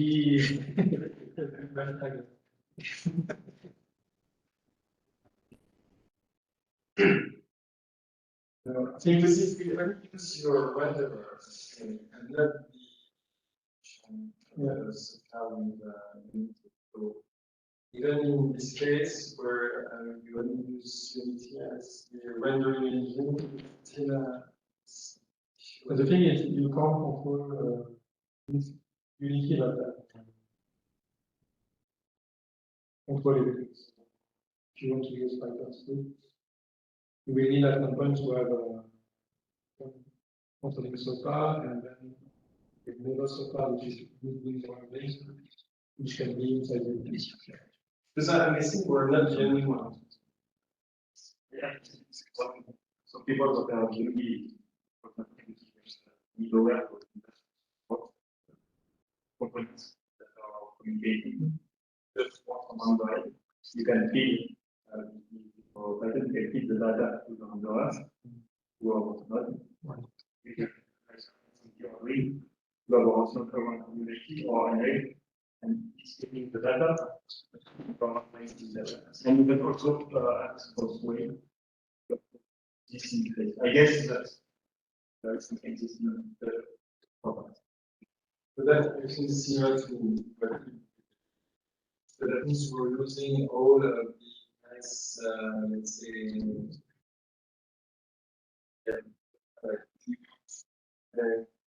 of the ID of the node, or I mean, it's possible. I understood we have to review.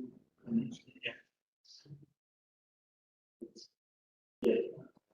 I don't know if it can be done exactly. I think that's the way of sockets people are doing that manually. It's Python with typically a server and then but maybe a more universal way would be like if you have one and use all of that, you just take care of that and develop it. I understand that first maybe it's too straightforward. Maybe for from a user perspective. It depends on the application. Like some applications we use like some simulated X-ray rendering that so which is you can do the number pieces. Yeah, so every each of those modules but with that, by bringing the service, there are more people in this same problem for us.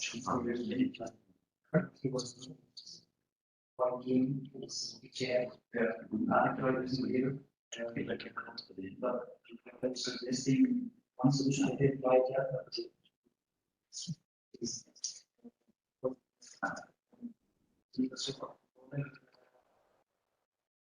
to launch the super UI and then some just run the loop in Python instead of having the interactivity using to run the Python loops that you want to run. I didn't try that. Might work, but it still needs some. It still state like kind of memory, but you have to each loop you want to run will assign to and run. But it's very simple for that. In fact, sometimes I would just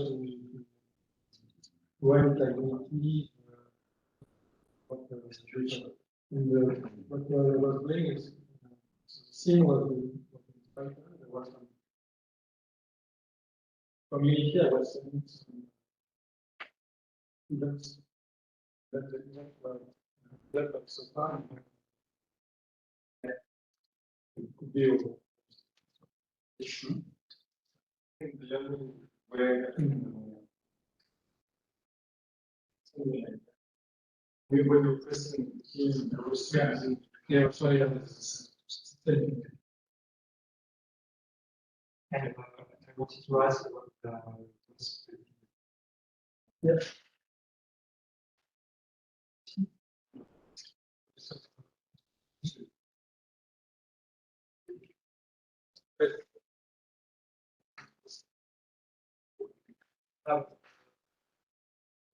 Yeah, it's relation self. If I open it for bunch, so that you are going to do capability. Yes,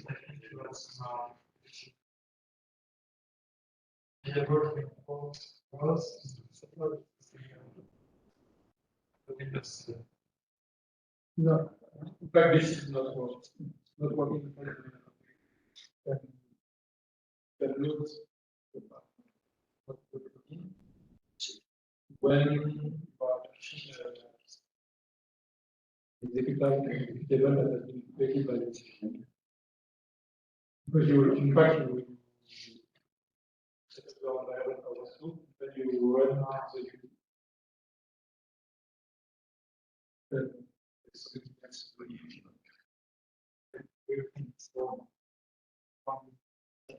it's really complicated because, in fact, when you launch, you try to set up your environment for work.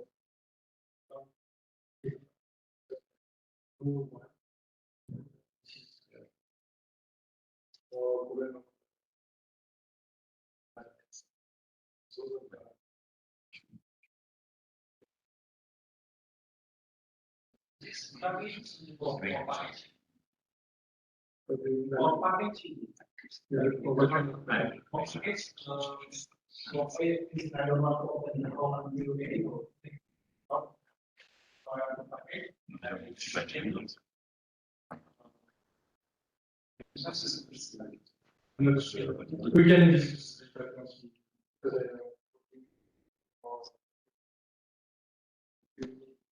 start something. Yeah, actually, in package or project, like game. Yes, you can deploy. Wait, for example, you can create some control or limited diagnose. It's possible to package.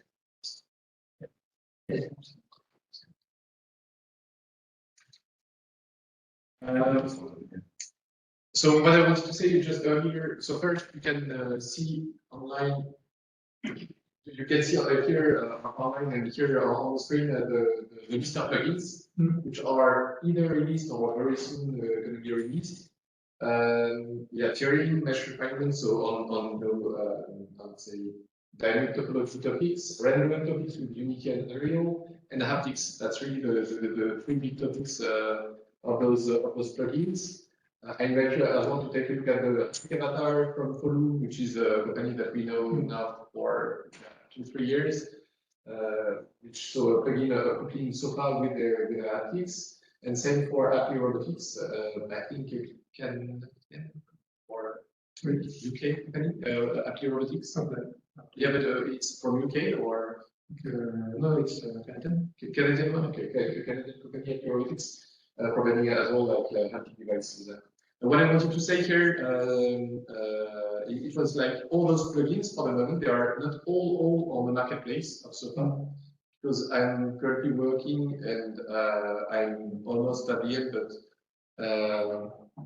on a new version of the marketplace, which is like simpler and a bit sexier, to have like more things, more up to date as well, like SOFA Gym as well, which is updated. Yeah, so as soon as you have new plugins or you hear about new plugins or you see some plugins which are missing, that you know, you can definitely add that on this marketplace that will likely just rename plugin page, not anymore marketplace. So it will follow the exact architecture of SOFA application plugins, and you will find the URL at the same URL. You'll find the list of plugins. Thank you Eric, for the slides. I'm going to get back to here. STC slides. Which one am I sharing? Okay, so Turing plugin, rendering, Unity, and Unreal, and the last one will be Costra. If you have some updates from Younes, Alex, I would take them. If there is no worries, but yeah, it would be we will take some notes if you have some updates to share.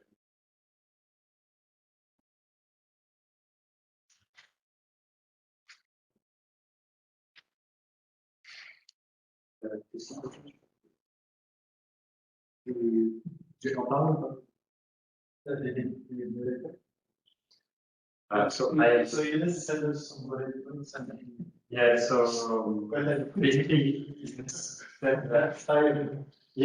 so basically he said that he didn't work too much on the plugin and he didn't reach the previous goals.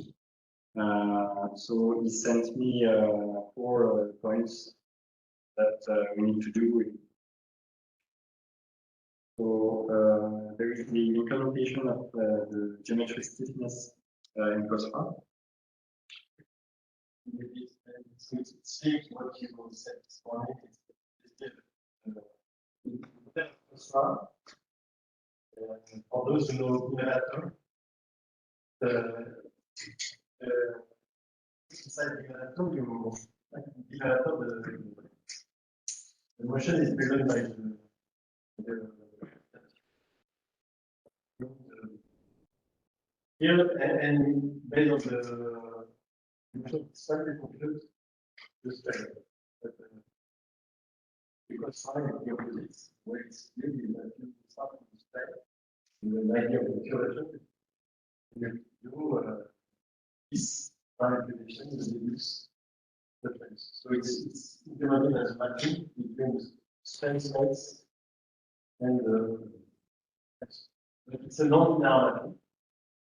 So the problem we have with non-linear mapping is that there is a form that we find at the time of the here. Distribution states from certain steps and your motion creates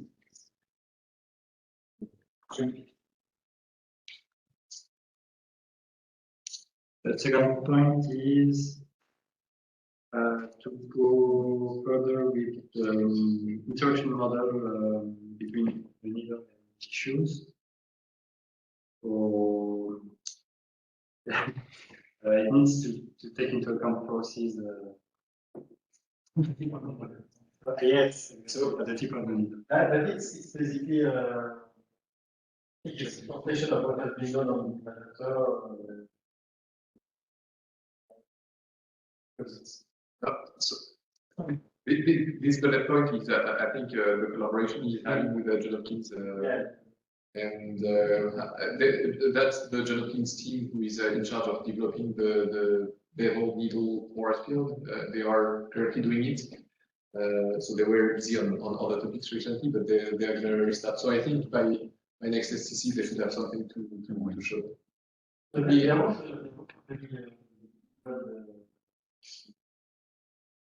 You can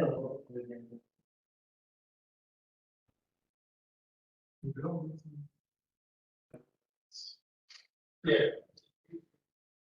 The answer is yes, but so we are for the moment with them, we are exploring just the basic, I would say, basic approach using, I think, the Lagrange constraint forces that you recover from the previous step, and you can actually influence that, on the tip, and you can apply like correct the force, apply some kind of corrective bending force, not bending, but reorienting force on the tip to bend slightly.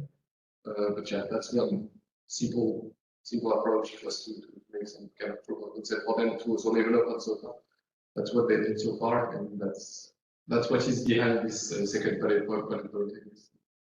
So the third bullet point is the thing I showed this morning. Is the work of CapDigital. Another implementation of the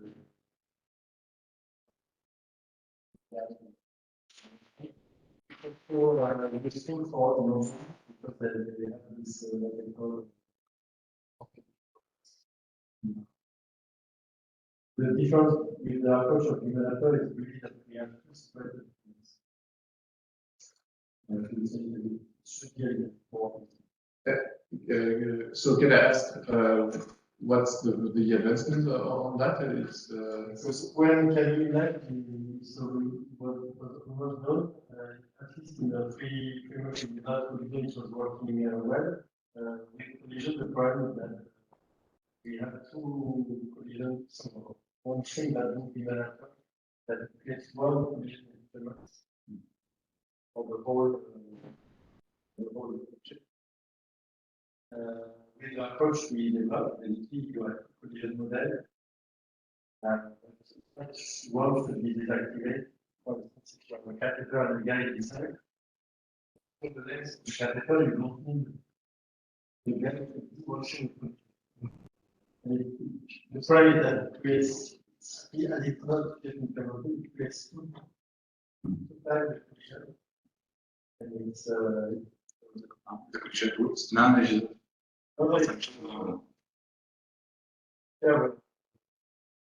Yeah. You have the collision model. Yeah. They are not providing. Yeah, but this not, it has to be.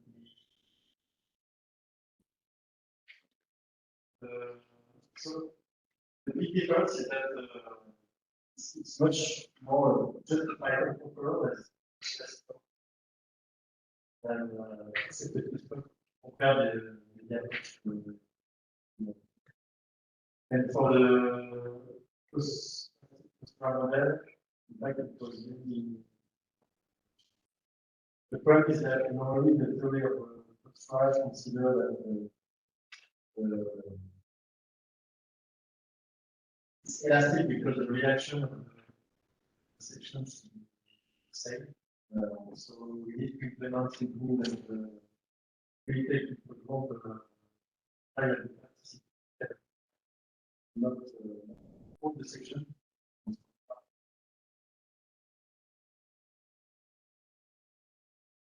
So it's, I think this this point is more from the research side. It's less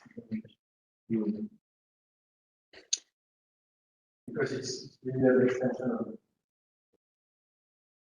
Okay.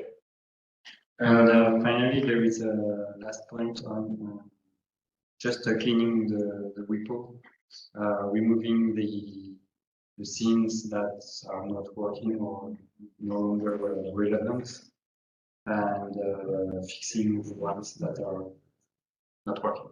It's something that he set to himself, or yes. No, but okay, cool. Yeah, I think it's like the priority. Yeah, he put like 5 stars on the priority Okay. scale. Okay. Because I think the first bullet point should not need much work. I mean, I don't know the difficulty, but it is the second priority. okay. The third, so the second one is independent from his work. It's done by others. The third one is from what I understood, the Python script away. So I'm not so sure because do you remember the recent pull request that they made from CapDigital work? So there is there are some works, small tasks that we need to do to like make SOFA compatible with this work, but so it needs the modification of the SOFA. okay, perfect. So we covered the 8 ones, the eight topics of the previous 2306 roadmap. The next step is the one for the 23rd 12, who does what basically, on which topic, and to discuss those various topics. What matters is obviously to have always one point of contact. I think it was pretty clear on most of the previous tasks, even if it's like changing along the 6 months. For instance, on Kaibu, we had the plan to have mostly Sidati, and 6 months ago mostly Sidati and Arnaud, knowing that Arnaud was going to move. Finally, Rémi started to work on it as well. So yeah, it's not wrong to have other people taking the lead or starting to work on the topic, but most importantly to have a list of topics. It helps, like we can, for instance, on the physics or on other topics, we clearly identify when there is something which is not progressing. We know why, we know exactly why, it's not a problem. Just it helps, I think, a lot. Say, okay, we just put that on a like waiting or I don't have a word. Keep it like, or maybe later on, and some others where we can already say we covered 80-20% of the objectives of that. What I started to write, but it's like very like drafty here.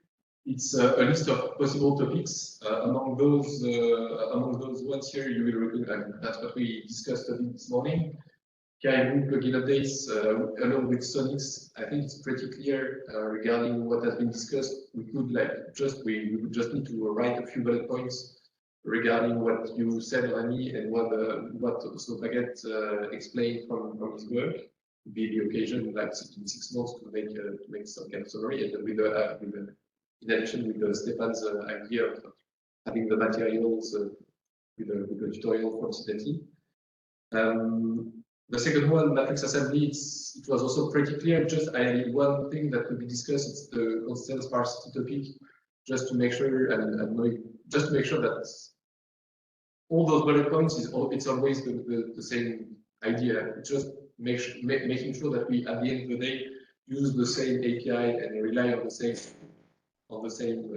codes. Same for constraint modernization. If we go for identification of constraints, it's worth discussing it between, like, for instance, François, Adrien, Alex, and others. If that's something you'd like to discuss, or if it's not a topic that you'd like to focus on. You mentioned data management for SOPAGIM, Christian.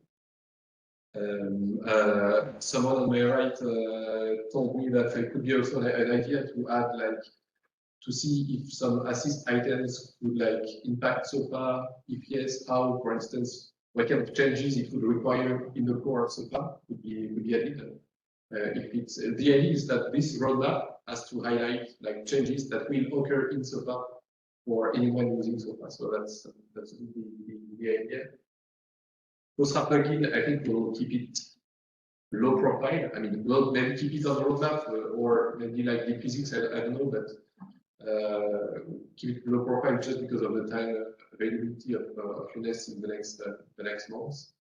And the last bullet point that I added, it's like SOPA plugin, SOPA CUDA plugins integration. I think it's like quite a joint interest to have those plugins back into SOPA, and actually it could even be non-plugins or whatever.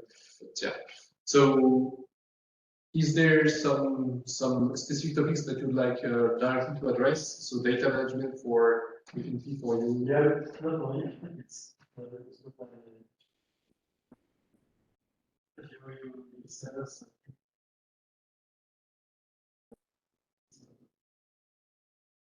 recommend on the data management. I think it's the main other thing that is. Yeah, it's connected also.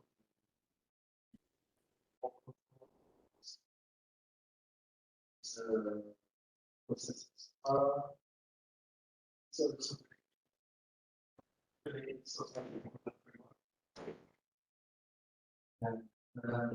for me, it's more, I would say, the point is the other way around.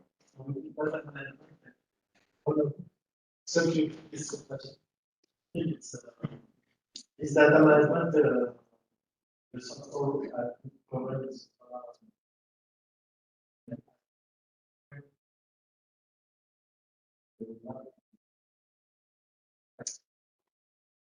So, we need to discuss what can be achieved in the next. Yeah, maybe define it more very well.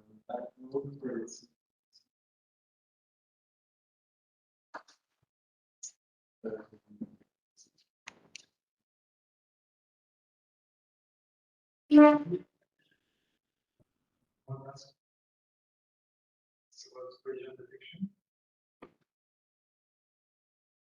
Yeah, the question is also to see this plugin.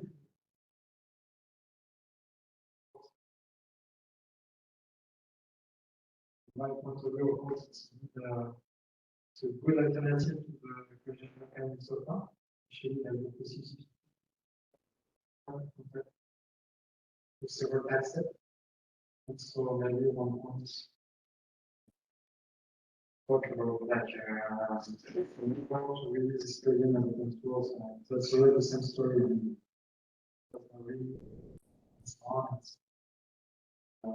Just an invitation.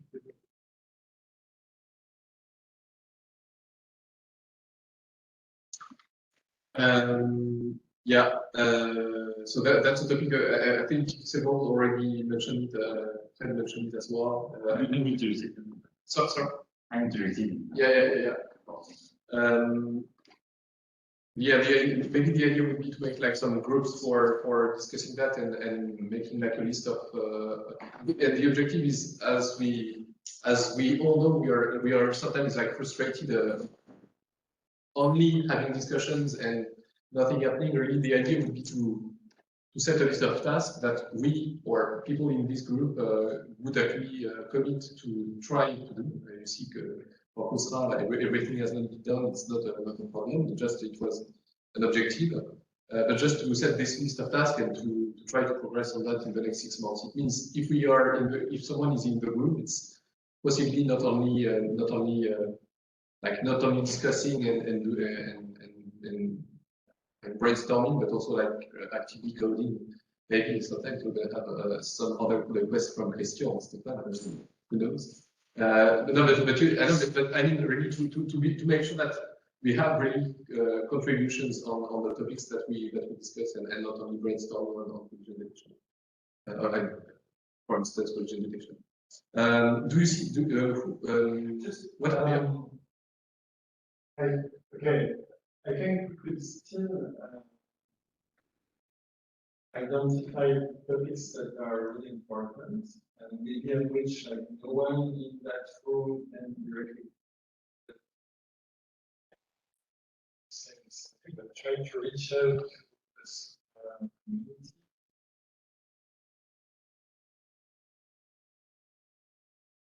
What I'm trying to say is, of course, usually we know like if no one in this room is trying to work on that, most likely that I remember at some point the guys from Chapel mission arose.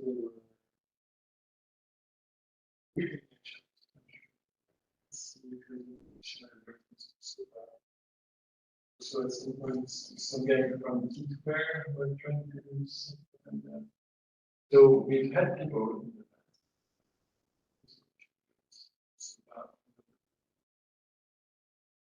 Because if you give these guys visibility, they're imprisoned by, being part of. Because otherwise, yes. Yeah. So I think for that, and it will also because it will link a lot to tomorrow's discussion about SOFA, but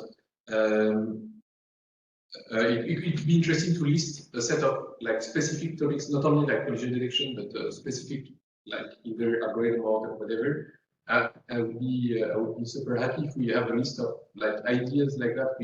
A wish list of topics where we know we are not active, stuff that we would like to do, but we know we won't be active. Then really try to contact myself, like depending on from what I saw in the last months, or years around SOPA, and contacting people saying, oh, we have that, would you be able to like contribute just upgrade from there, or could we help you to and yeah, that's Daniel, do you want to add something or?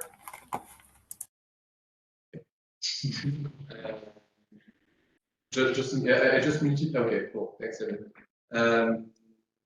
So yeah, but yeah. So I would not discuss it as a priority today because we are all there today. But maybe as a conclusion, it's a good idea to list if you have already pre-defined ideas of topics where you'd like to see contributions, and you don't have the way or the time to contribute on that. Could be nice. I guess in the contribution part is that the issue is not so much to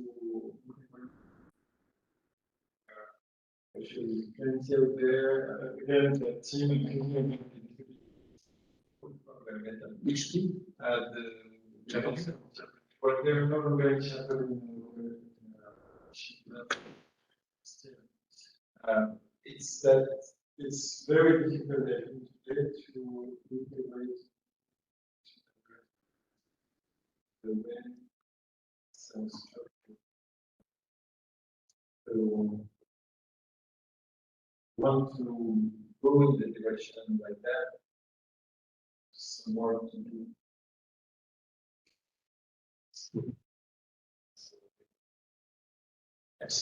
So on those, so on the things you'll be working on, is there anything you'd like to discuss, for instance, with others? Because we have the connection between Gang and I think Gang and Olivier, you wanted to connect a bit for what you will be what you'll be doing. I think it could be a good time. Same for I will be in for data management. I think it's something that could be another. I would be interested as well in this topic. Collision detection could be also interesting anyway for the discussion. But just is there any topics that you'd like to address, and you see that there is a need of discussion with others? I mentioned the consult sparsity because it's something that I see like double indemnity, but it's just that kind of topic. Is there anything else you'd like to? I think I need to discuss with that. About constraints. Okay. What exactly about You have Because he's working on stuff really similar to what I had done to do. okay. I thought there was a team that sells. Shouldn't, but whatever. Okay, yeah, okay, I see. Yeah. Okay. And so I'm using the document which is at STC 15/notes. Which I'd like to develop, but okay, there we are. Supply management. So here there were still.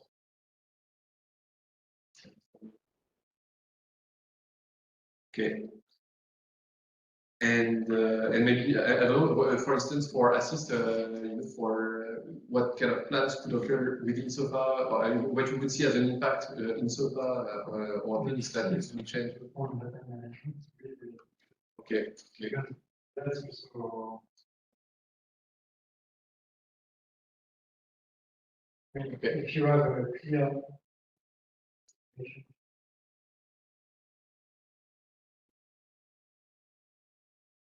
Okay. François, for you, if there is any other topic you would like to see being discussed.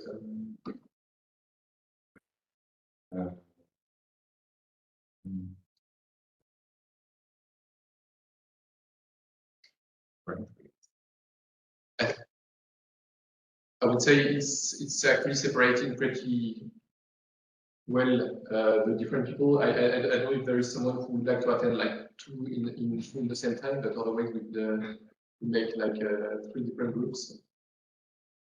A minute, You don't clone yourself. data management is definitely Okay. we have some great discussion forward. Okay, cool. And same for guys about like Sofacuda and you know what would be the amount of work or the list of even if it's a small set of tasks, even for getting those plugins back with an open source way, what we could do with it. So, if you have an idea, that would be interesting. Okay. Okay. I'll make sure. So I'll see for making sure that we have some copy because we are running short.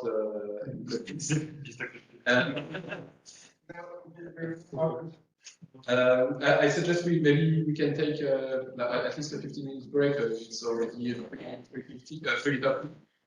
15 minutes break, and we then get split into three different groups like data management, collision detection, and constraint monetization.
All right. Where? No, that's not this one. Okay. So I think both of the discussion topics we took notes. I'm gonna open the other one as well. Do you want to start, Alex, or I can start with? About constants? Yeah, yeah. Okay. Can you show the... Like, should I go directly to the objectives? Yeah, yeah. So the objectives in the next 6 months are the parallelization of the assembling of the compliance matrix on the CPU. So the proof of concept already exists and needs to be integrated in SOFA. We would like to experiment multi-threading in side algorithm.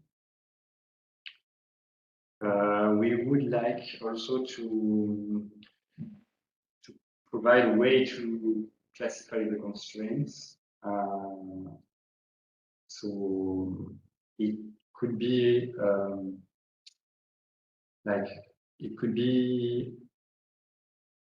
a way to develop new types of constraint solvers, or even decide what method to use automatically based on what type of constraints we have in the scene.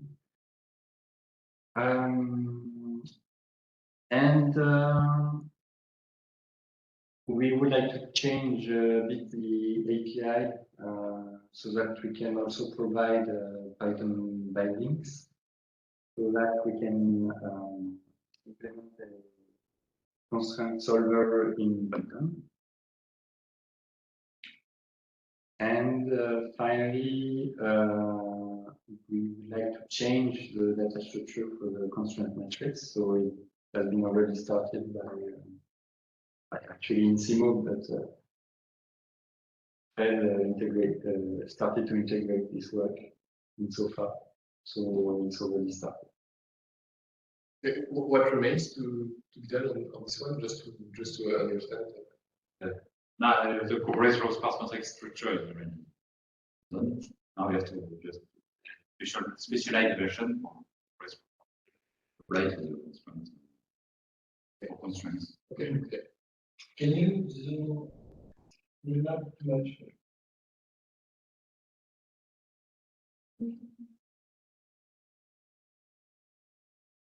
So the goal is really to provide features that so that you can easily more easily develop your own constraint solver.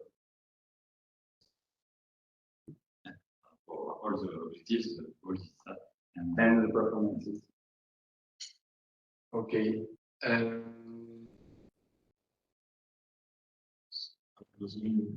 This one here.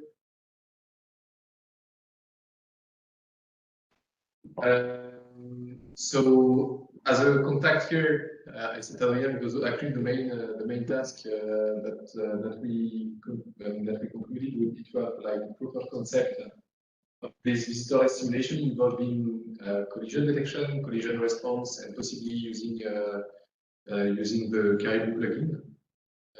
I think that was basically the idea.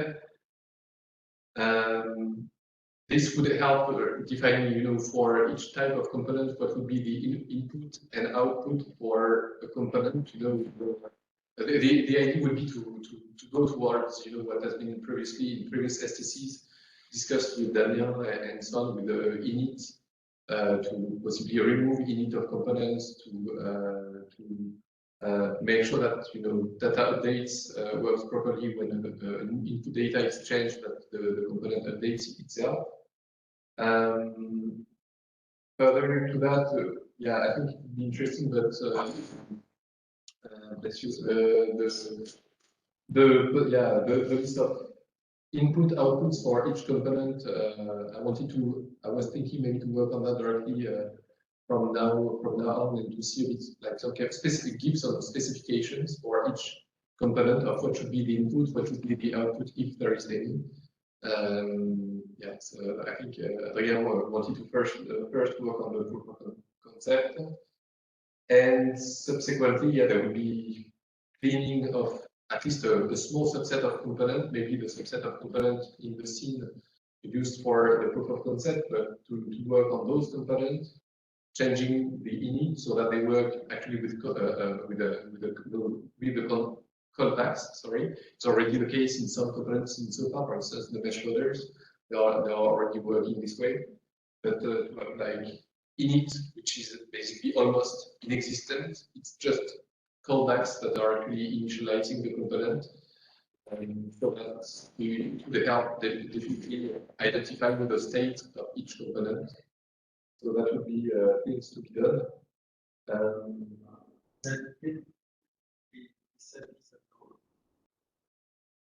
Like guidelines for development, or yeah, I would be actually. So the discussion we had was to indeed write specifications, and that's exactly what we wrote in the notes of the STC number 8.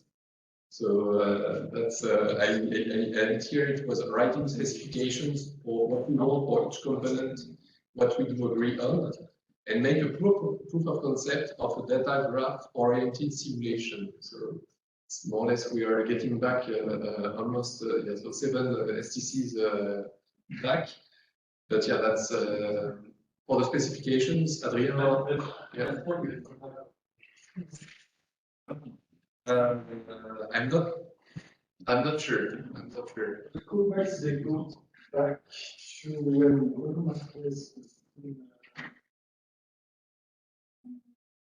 yeah.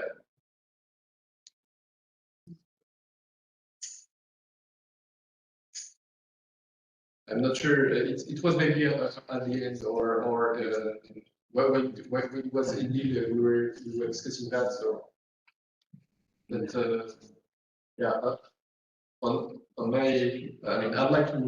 It's something I would be interested to work on a very small subset of components to make sure that we are able to. So if it's the guidelines, it's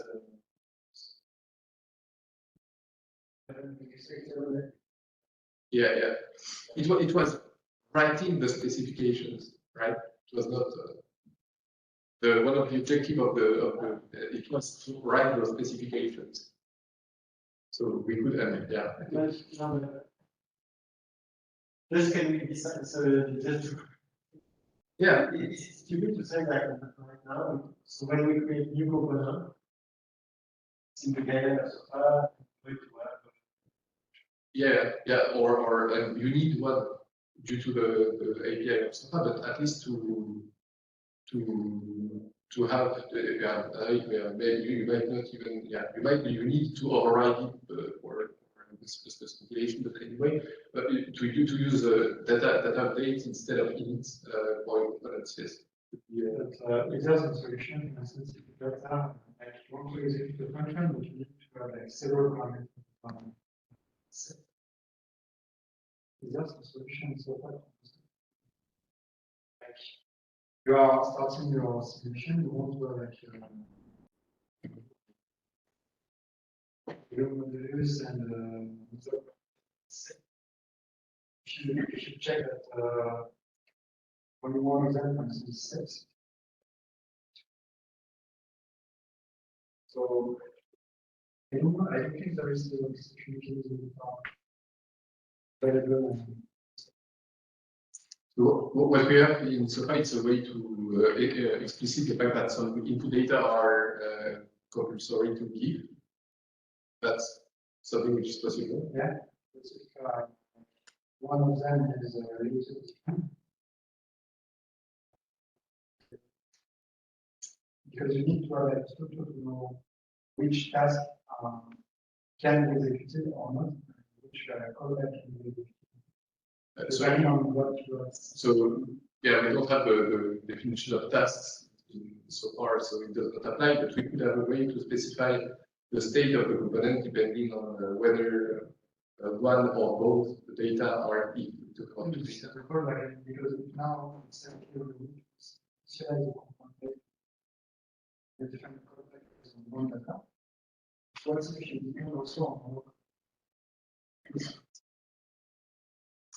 so the difference in Sopa is that if you're not connected to the router, that means that you own the data. So there is no state where you don't have the data. Either it is owned by another one, either you have the parameter is not set. I don't think such plugins could be possible where the current state of the. Yeah, but if you can, but again, the question is, we are talking about having guidelines to like removing it and having initialize it or sure. That's this point. There are some cases where you have only so part of the parameter of our code, you can then trigger only part of the code, but the other part of the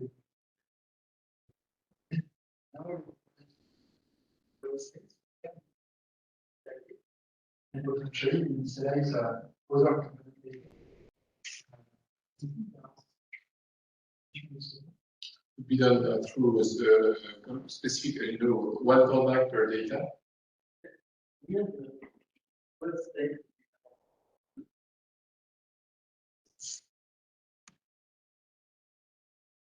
It's, I don't remember I think 5 states, there is a valid, unknown, and another one that I might forget. But yeah, what I'm saying that maybe just wondering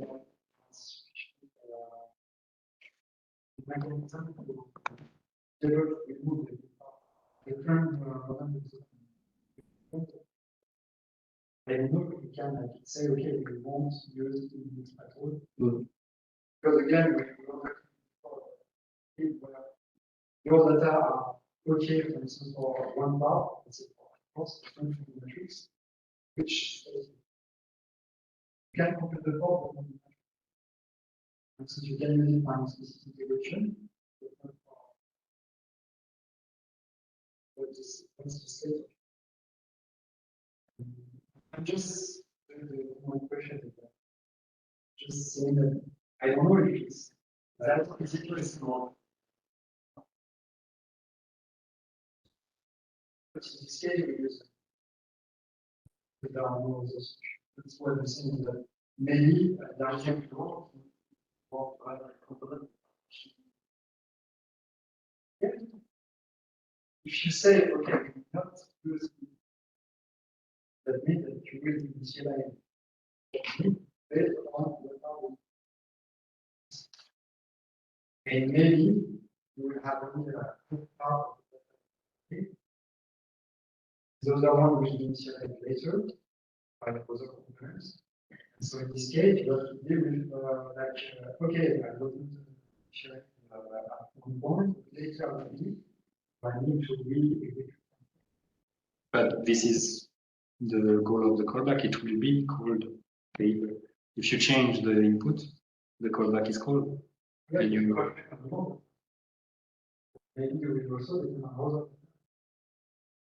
If you depend on this data and this data change, the callback will be called. Yeah, I mean, this is a goal of the callback, right? Yeah, I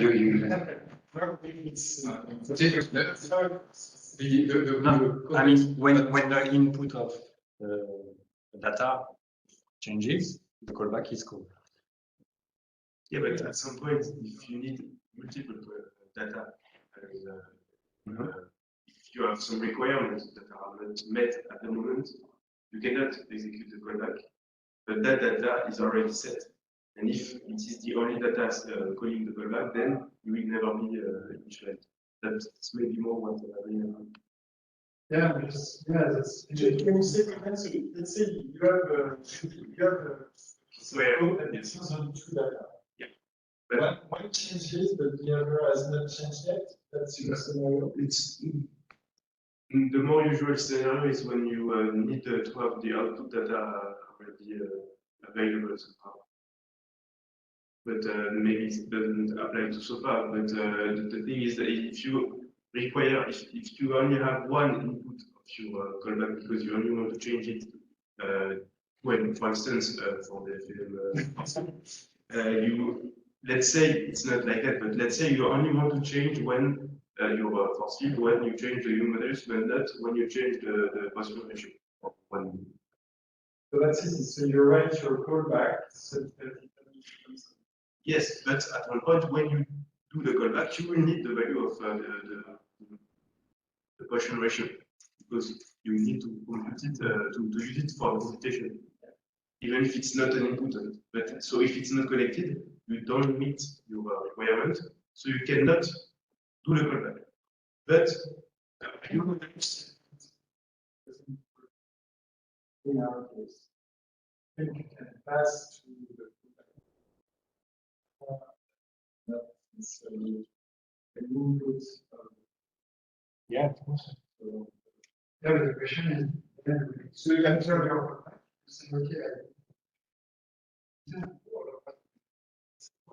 You have it. You have a Yeah. so you're not sure that It changed, the callback is called again. Yeah, but it should be the same. It could. I mean, so that means that it's work time that you the best works on it's depends on.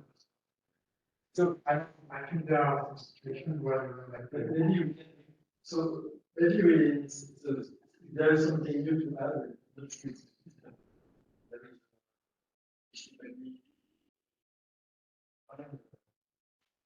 Well, parameters are made to but we need this value when have this value.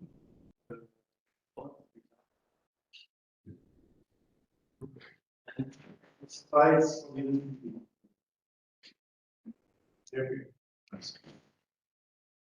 Yeah, that was basically what was more or less in the bullet point here. The starting to develop. But as you can notice, this topic was harder to convert than the other one.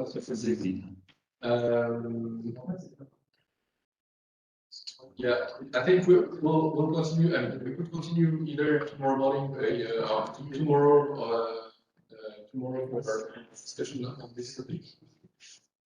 What else? Okay.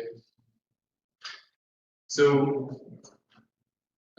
what's next? So, actually, just a few words about the vision of code. As you know, it's more like focused on DevOps. And question, right? Just to go through the background. Because if we connect to something that we said earlier, it's the fact that the contract for all review, it's administratively focused on DevOps. I think that will be the mission for necessarily for the first 6 months. That we agreed on with the administration. However, they are not constraining us at only this if we want to make the work evolve. So it's just possible discussions for future STC to work on. Yeah, do we want to have a really 100% DevOps engineer? Yes. Yeah, I think anyway. Sure. We need some. There is a top task that we listed back in the contract, like for integration of Python, releases, creation of installer, and so on. And you can read as good as I do. So, and there was the question of just on the previous slide. I think that I think like the way sometimes Python work issues. I'm not clear It's so fun and so work on the beginning, working together. Yeah. That's the first bullet point of the integration of, yeah. That's all I wanted to say. Yeah. I think this is an important Better. For your information, there is other initiatives, dev teams, so same engineers who worked on the integration of Python within releases of software, which are all C++ software. So basically, it's exactly the same configuration as we do, and they are building a whole project to like automatize this kind of integration. So I think we should be able to do first bullet point quite easily. Thanks to what they did. I think most sources of funds. Yeah. Otherwise, we have multiple versions. So definitely tomorrow we'll have the occasion of discussing about that. We know what key topics we want to push on so far, whether it's a third engineer in the consortium staff who worked on that, or some other guys, or just, and there was the question about the profile of Paul, seeing what we could actually do with him, or I mean, do we want to recruit another guy that would work as well on DevOps and it's a shared task, or do we want to have another engineer on one of those any tasks here that could be to be discussed tomorrow? Yeah, possible new engineer. As you can see, there is enough topic for another guy. So really, I said that again. If you want to just download the slides, template slides, it's STC15/slides, and you'll get the templates of slides to just see. It's asking a few questions about what you think is so far and how we could improve so far. Let us know, and I think that's about it. Let's meet in 30 minutes. It can be a bit more for those who want to drop some cases. It's November. It's also here. It's like 3 minutes away from here. And see you tomorrow for the guys who were more on site.